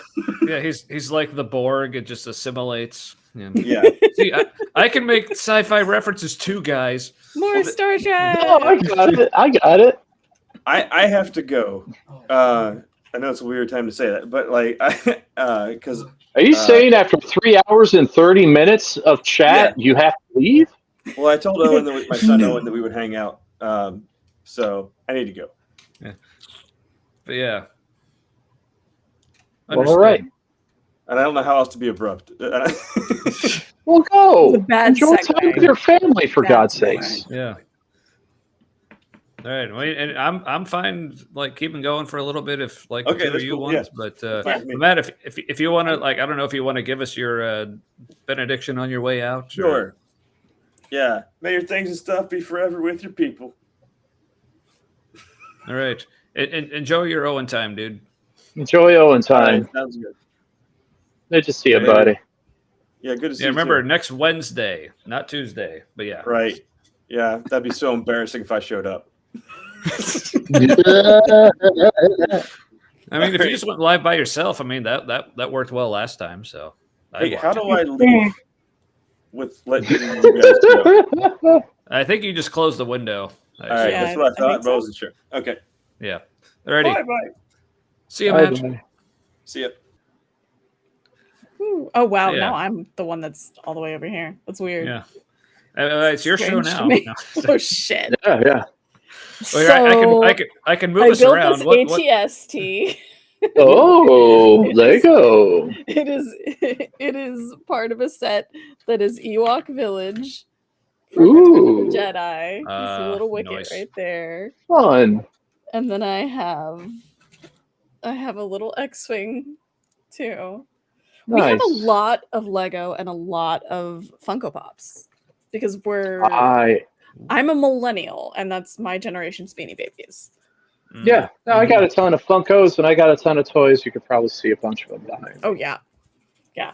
I used to have at some point I had like a Did I box mention that I'm full of stuff. childless? I mean same.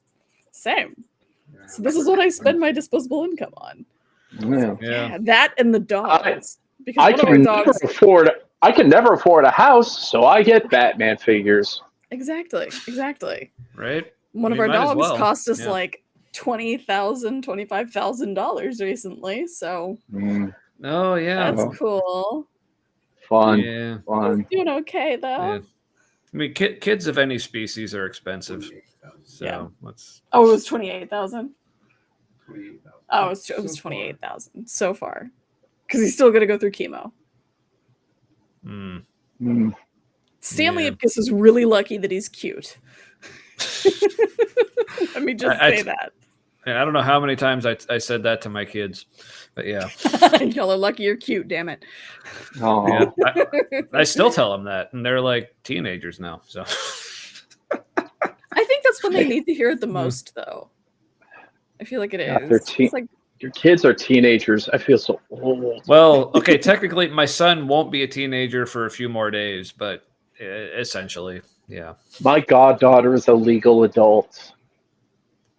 That Wow. horrifies me.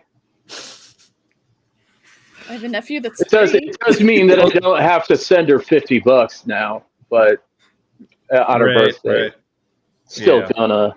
But There you go, like a good godfather, you know. I do what I can. Yeah. It's a great At thing least about like the being other like a Godfather. godparent or like an aunt or an uncle is you can just give the kid back.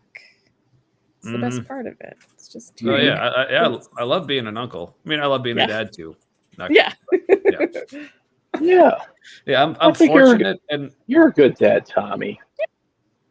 I do what I can. Yeah, and this is like I'm glad that like I'm not the only person saying this, but like other people have told me like apparently my kids actually are pretty cool.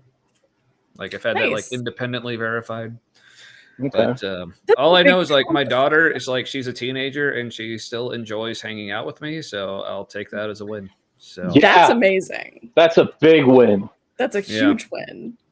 So like literally like when she's with me on the weekends, like if I'm like sleeping in on a Saturday, like she always gets up early because I don't know where she got it, but she has like a really good like work ethic. And she's like, no, like school's starting soon. Like even over the summer, I need to be getting up at 6 a.m. on weekdays. I'm like, I don't know where you got this from, but maybe it was your mom because she grew up on a farm and that's kind of how she rolls, but certainly wasn't for me. But like she'll just be like it'll be like Saturday morning at like 8 or whatever. I'm still in bed. She'll like knock on my door, like, Dad, wake up. I want to hang out. I'm like, oh. Oh, does she at That's least really make you coffee? What's that? Does she make you coffee? To She kind does of sometimes. soften the blow. Yeah. Okay. All right. Now, obviously, like from her mom, like anyone who knows us, like her mom, like she's like managed coffee shops, works as a barista. So like, so our Of daughter, like course. she knows how to pull a shot. Like she can make espresso, All right. like lattes, all that stuff too. But like at my house, it's like I just have a little Mr. Coffee. But like I remember I taught her how to use that after she had learned to make espresso and all that stuff from her mom. I'm like, yeah, it's a Mr. Coffee. Just do this, and she's like, oh, really? That's easy. I'm like, yeah, that's what I do. Right. It's like that's on purpose. Very on purpose. So yeah, she learned to make coffee like years ago, and yeah, but yeah, she's like, She wakes you up and wants to hang out. She better have a cup of hot brown for you. no, yeah, for sure. It's like otherwise, I'm going back to bed, and you can. No, I'll hang out with you in 2 more hours, honey. That's my impression of you. That's what you sound like to her. My daughter giving me coffee in the morning. And if not, she's got to watch a movie while I sleep. She probably would. I'll play this back to her later. Yeah, I'll play this back to her later and tell her, like, is this accurate? She would probably say yes. If she wants to. Chances are. That's what I want you to do from now on so you can sleep in past 8. If she comes in and goes, Dad, can we hang out? You'll be like, okay. Watch The Bridges in Madison County and come back and get me when you're done. Just a new movie every time. Yeah. You'll become a recently- cinephile. It'll be great for everyone Recently, what involved. she's been wanting to watch, she's wanting to watch Titanic. So I'm like, yes, that's a good long. Yes, please watch that, then come back to me. Good. Yeah. God. Yeah. Has that made it to the next generation now? I think it officially Yeah, has apparently, now. like I Yeah. asked her, it's like because she told me like, Dad, do we have? Is that on Amazon Prime or Netflix? It's like I want to watch Titanic. I asked her, it's like, is that like a thing now that like kids are? Is that like a cool movie for the kids to watch? Like apparently, so Super retro, of course. Don't you know? Yeah. which Forget I'm the like, fact- It could be that generation's 16 Candles for us, right? Yeah. You know?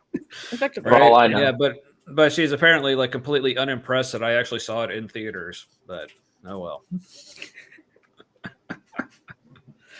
I feel Yeah. very old right I mean, I wouldn't be impressed because you bought a ticket and you sat down like everyone else did for every movie. It's not like I sat Right. down and right next to me was Kate Winslet. now. Right. That's impressive. She actually invited me. That would be impressive. Yeah. But And I stole popcorn from Billy Zane. You know? And he hasn't been seen since then. no. So And then he Susan, like, called. Susan, like, I know, like, I hope this isn't putting you on the spot, but gathered from like our conversation last week, it feels like you're at least roughly my age. So I don't know if you want to say your age or if you just want to do a tell me your age without telling me your age. I am Like- 37. All right, so in the ballpark. I know Yeah. me and Barnes are like pretty similar. I'm 41. We are both 41 years old. Yeah, because you're. We you are also the future. or so Bart? Were you also a January birthday? If I'm remembering. Yeah, we're both January birthdays, bud. Yeah, I'm so- January so- 10th, and Wait, so you're am I. you're 28th, right? 26. You were very You're close. Just like 26. take Sorry. away that little bit of line on the 8th, and you got it. Yeah. Now, Yeah. so since Oh, you were a was it- January is it- birthday, what's that? Ed was the 28th, right? No, Ed, he's the 24th. He's 24th. Okay, Yeah. sorry. You got the His even brother, number Ed, sorry. 20 somethings thing. Yeah. Ed's my older brother. For those. Mhm. So your birthday is also in January? It is the 11th. Really? Oh. No. So if you so Barnes, like you remember Valhalla Day. I do remember Valhalla Day. From the original, the very first. This is what I was drinking beer out of all night. But yeah. So it sounds like if Susan, if you lived in the area, you would have been part of that too. So Probably, yeah. yeah. Do you still frequent Opera House on occasion? We don't frequent it because like several years ago, it all of a sudden became like really like not cool, like to hang out. Because you remember like the vibe it was like the whole hall was like packed. People are dancing on the tables. Like if you go to the bar, it's like at least like 5 or 6 people deep, But we went there. I don't know when this was. This was probably like early 2010s. But apparently something happened there that like security started like cracking down like super hard on things. I remember it was like literally like so Barnes, you would know like how like odd this sounds. So like we go there, like I don't even remember what night it was. I don't think it was a weekend. It was like during the week. We were like, okay, if it's not packed, it still seems a little sparse for whatever night this is. But yeah, it's not a Friday, Saturday, whatever. So, but at the bar, it's literally just the people sitting at the stools at the bar. Like there's no line or anything. So we're like, okay. So it's like me and like 2 other guys there. We just walk up and we're literally just standing behind the people sitting at the bar waiting to order. And like no one else around us. And all of a sudden the security guard comes up. People can't stand here. You got to clear the aisle. We're like, the fuck? Like I'm trying to order a beer. Yeah, and like there's like a good 3 feet behind me that people can still walk, that you, Mr. Security Guard, are walking right now behind me. But so I hate security guards. So we went there. I think me and some of my friends went there for my birthday back in January. Like we do, and it was like back to it. Just like anymore, it unfortunately just seems like a normal restaurant anymore. It's like. And we were even there I think it was even like a Saturday night, and it was just like, I don't even think there was a band playing. The beer was still good and everything, but it's like, it's just not the same as it was. Yeah. I have to check something real quick. I'm listening, okay, but I'll be right back. So yeah, he's like, hold on. Yeah, I'm checking to see if I still have my beer mug, or if that was the mug that broke and I cut my foot on it. Ooh. Well, now I'm intrigued. Yeah. So. Now it's like, You're gonna be so sad. The other big mug we have is like a Nebraska like Huskers mug that I used in like as an impromptu little vase. Okay. That's actually, I pulled this mug out of commission because normally that's holding like all my like little spatulas and like wooden spoons and stuff like on the kitchen counter, but like I emptied it, cleaned it out, and like just for tonight. But I also will say, like, while Barnes is out there, I just got to say how much I appreciate what like tonight's episode kind of turned into, because this is like what me and Matt have kind of been wanting this to be. It's like, yeah, we do our thing, but then it's like people are just on and we're just hanging out until like mine is not as robust as yours. I miss that type of mug. It is still nice and hearty. But is that a half liter? Or probably. I don't remember. Just happy to see me. That's my new thing. Is that a half liter? Or are you just happy to see me? I wish I had that big ass one. I think that's what happened. I think I did have the big ass one, and that's what broke. And then so back in my old apartment, I found out that I had to move out of that apartment because it was dubbed an illegal dwelling by the city of Los Angeles. Oh yeah, I remember you telling me about that. Yeah. Yeah. I had a similar story here in Cincy. Yeah. God, another reason to hate landlords. But I can remember at some point that week, and I only remember the time frame because I had to move out of that apartment walking on 9 stitches on the bottom of my foot. Ooh.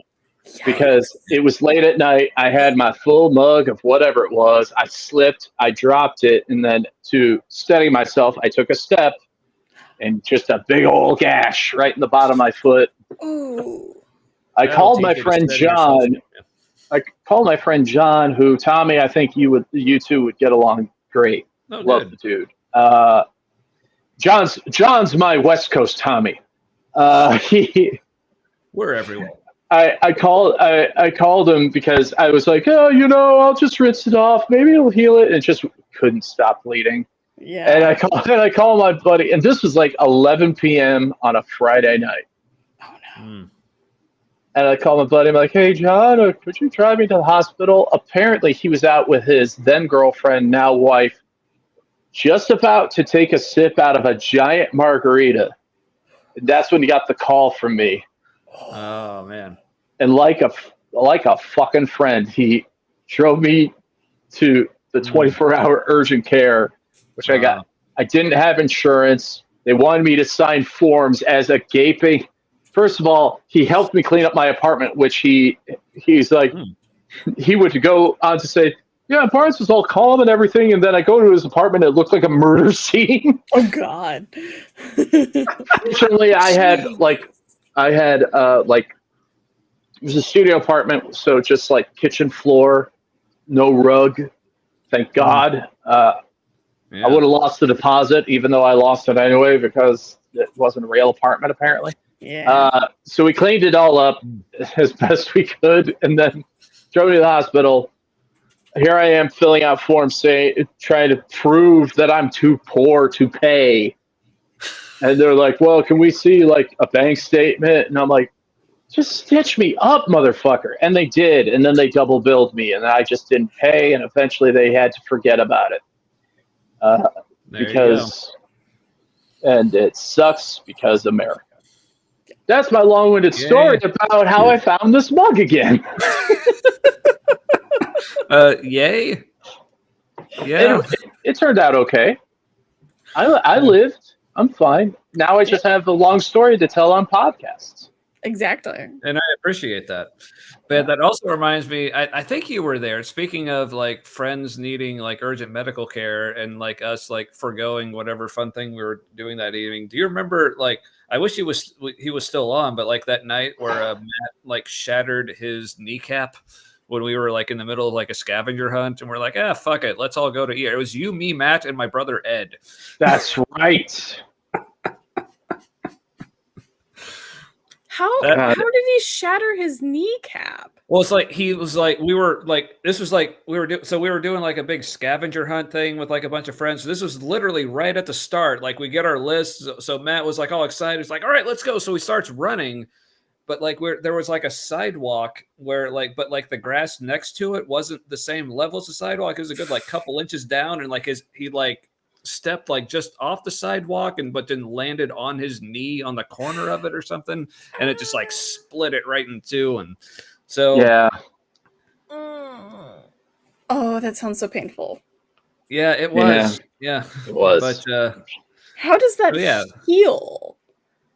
Like, do they have to go in and do surgery and like piece it back together or something? Honestly, I don't remember what happened. I just remember that question.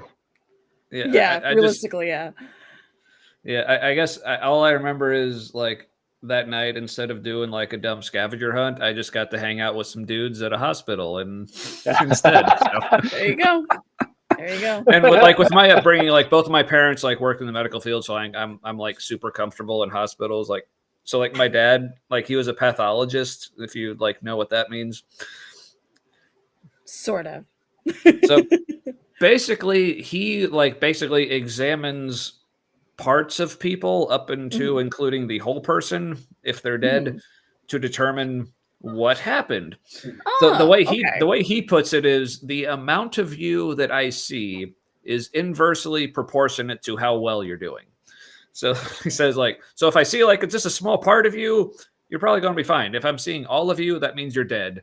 And then like the whole spectrum in between. So yeah, like I grew up even like in like elementary school, like I would like we'd like go pick up my dad from the hospital to like from work, like to go out for lunch or something. And it would be like my mom would just park outside. I just walk in, I'd literally just like walk into like the lab of the hospital, like past like the hematology department, all that. Like and just to get my dad, like, hey Dad, we're here. And like, all right, let me finish like cutting up this large intestine. I'll be right with you, God. kind of thing. But the funniest thing was like in the hallway of the lab, like where all the little like rooms were, in the corner of it, there was just this like basically a cooler where they were keeping specimens, but it was like this round like spinning. It almost looked like those like rotary like vending machines where you like select a sandwich from or something. Mhm. But it was like specimens. So like most of it was like in these like plastic containers or like buckets if it was something big. My favorite though was when it was just like a plastic bag in the shape of an L. It's like, oh, that's a leg. Well, yeah, L is for leg. I mean, of course, Right? that is the logical thing. Yeah. So L So, is like, for that- leg. That's good enough for me. I'm This is sure some fucked up Sesame Street, man. I could see my dad like singing that to himself, like in the lab. But Did he yeah, have any A's for the arms? only if he like Oh. really fucked him up real bad. Other like things. pulled like one of the bones out and like made the no. Mhm. Like I'm pretty sure my dad never committed any malpractice in that sense, but Well, that's why there weren't any M bags. I don't want to know what that was for. But M's for malpractice, my boy. Right.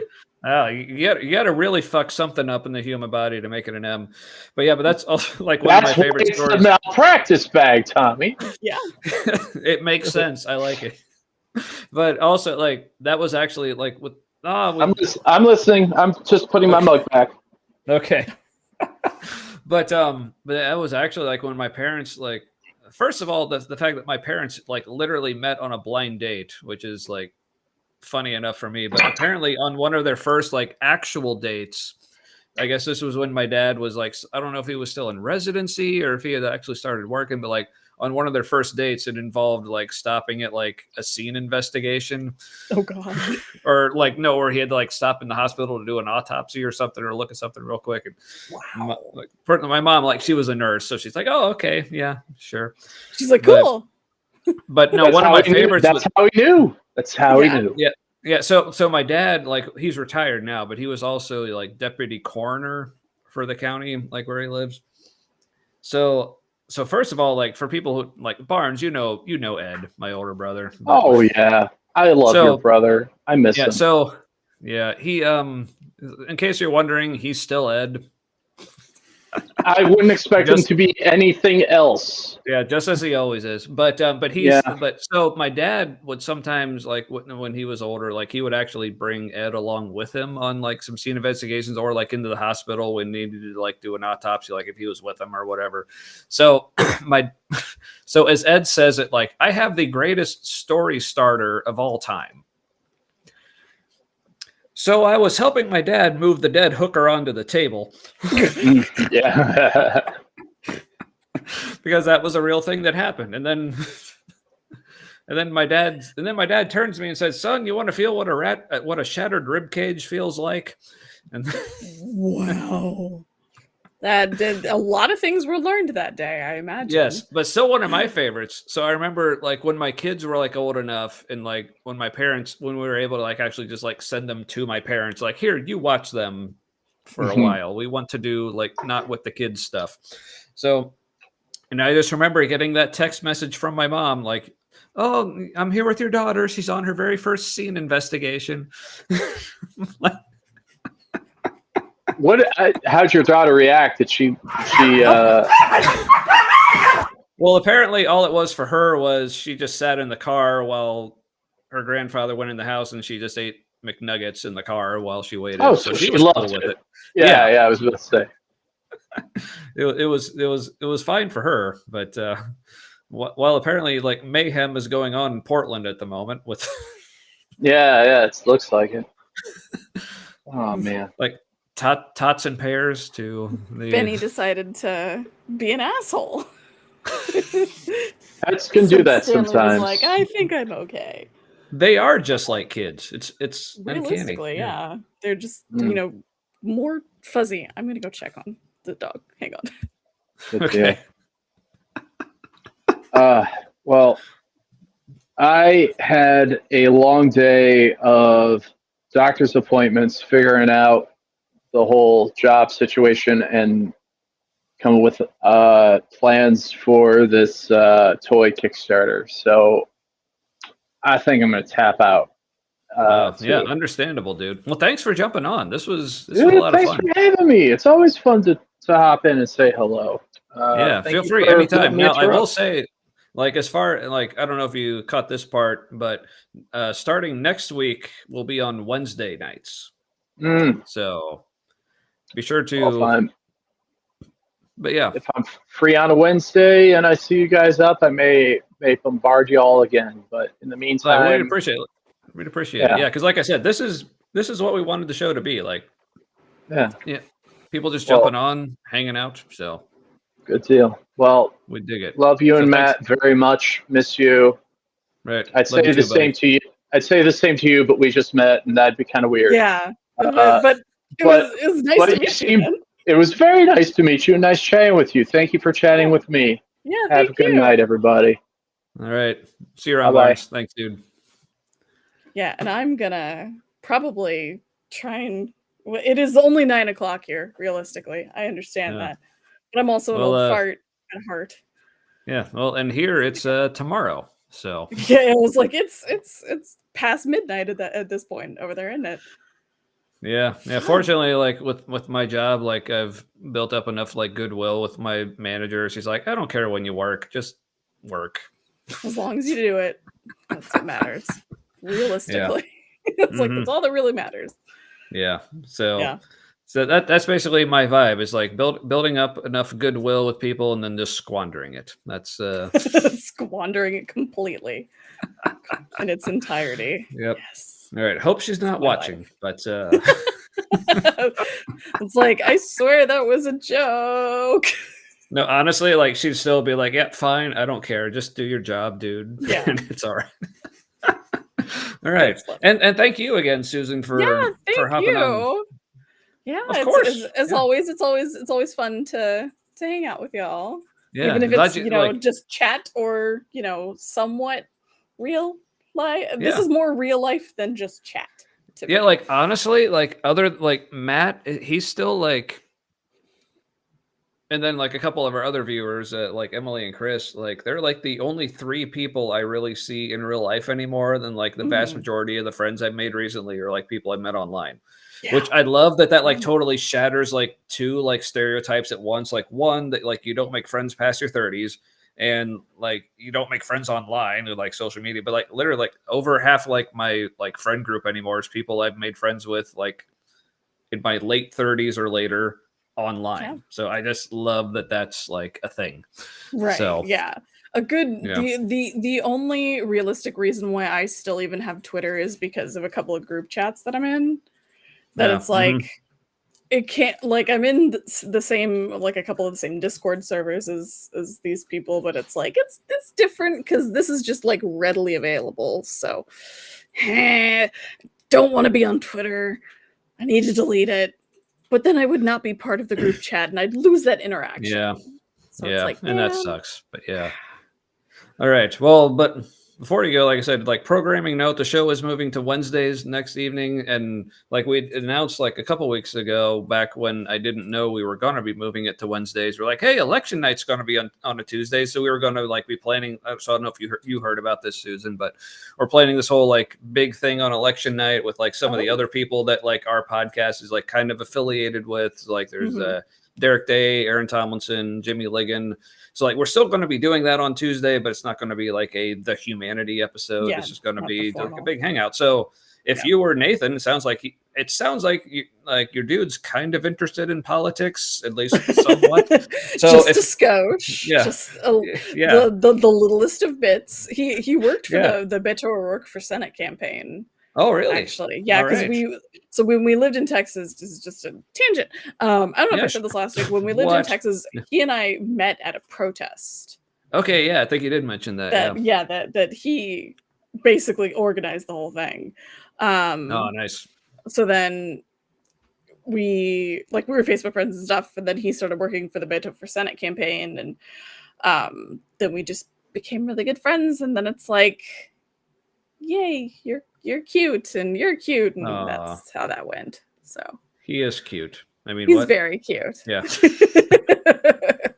I'm biased, but you know. Oh, understandable. Understandable. Yeah. Yeah. Well, like I said, it was cool to have him jump on and like educate me on the whole like voting system and everything. That was really cool. So he's so yeah. great at being able to explain stuff in a way that breaks it down in like an explain like I'm five way without being condescending about it. Right. Yeah.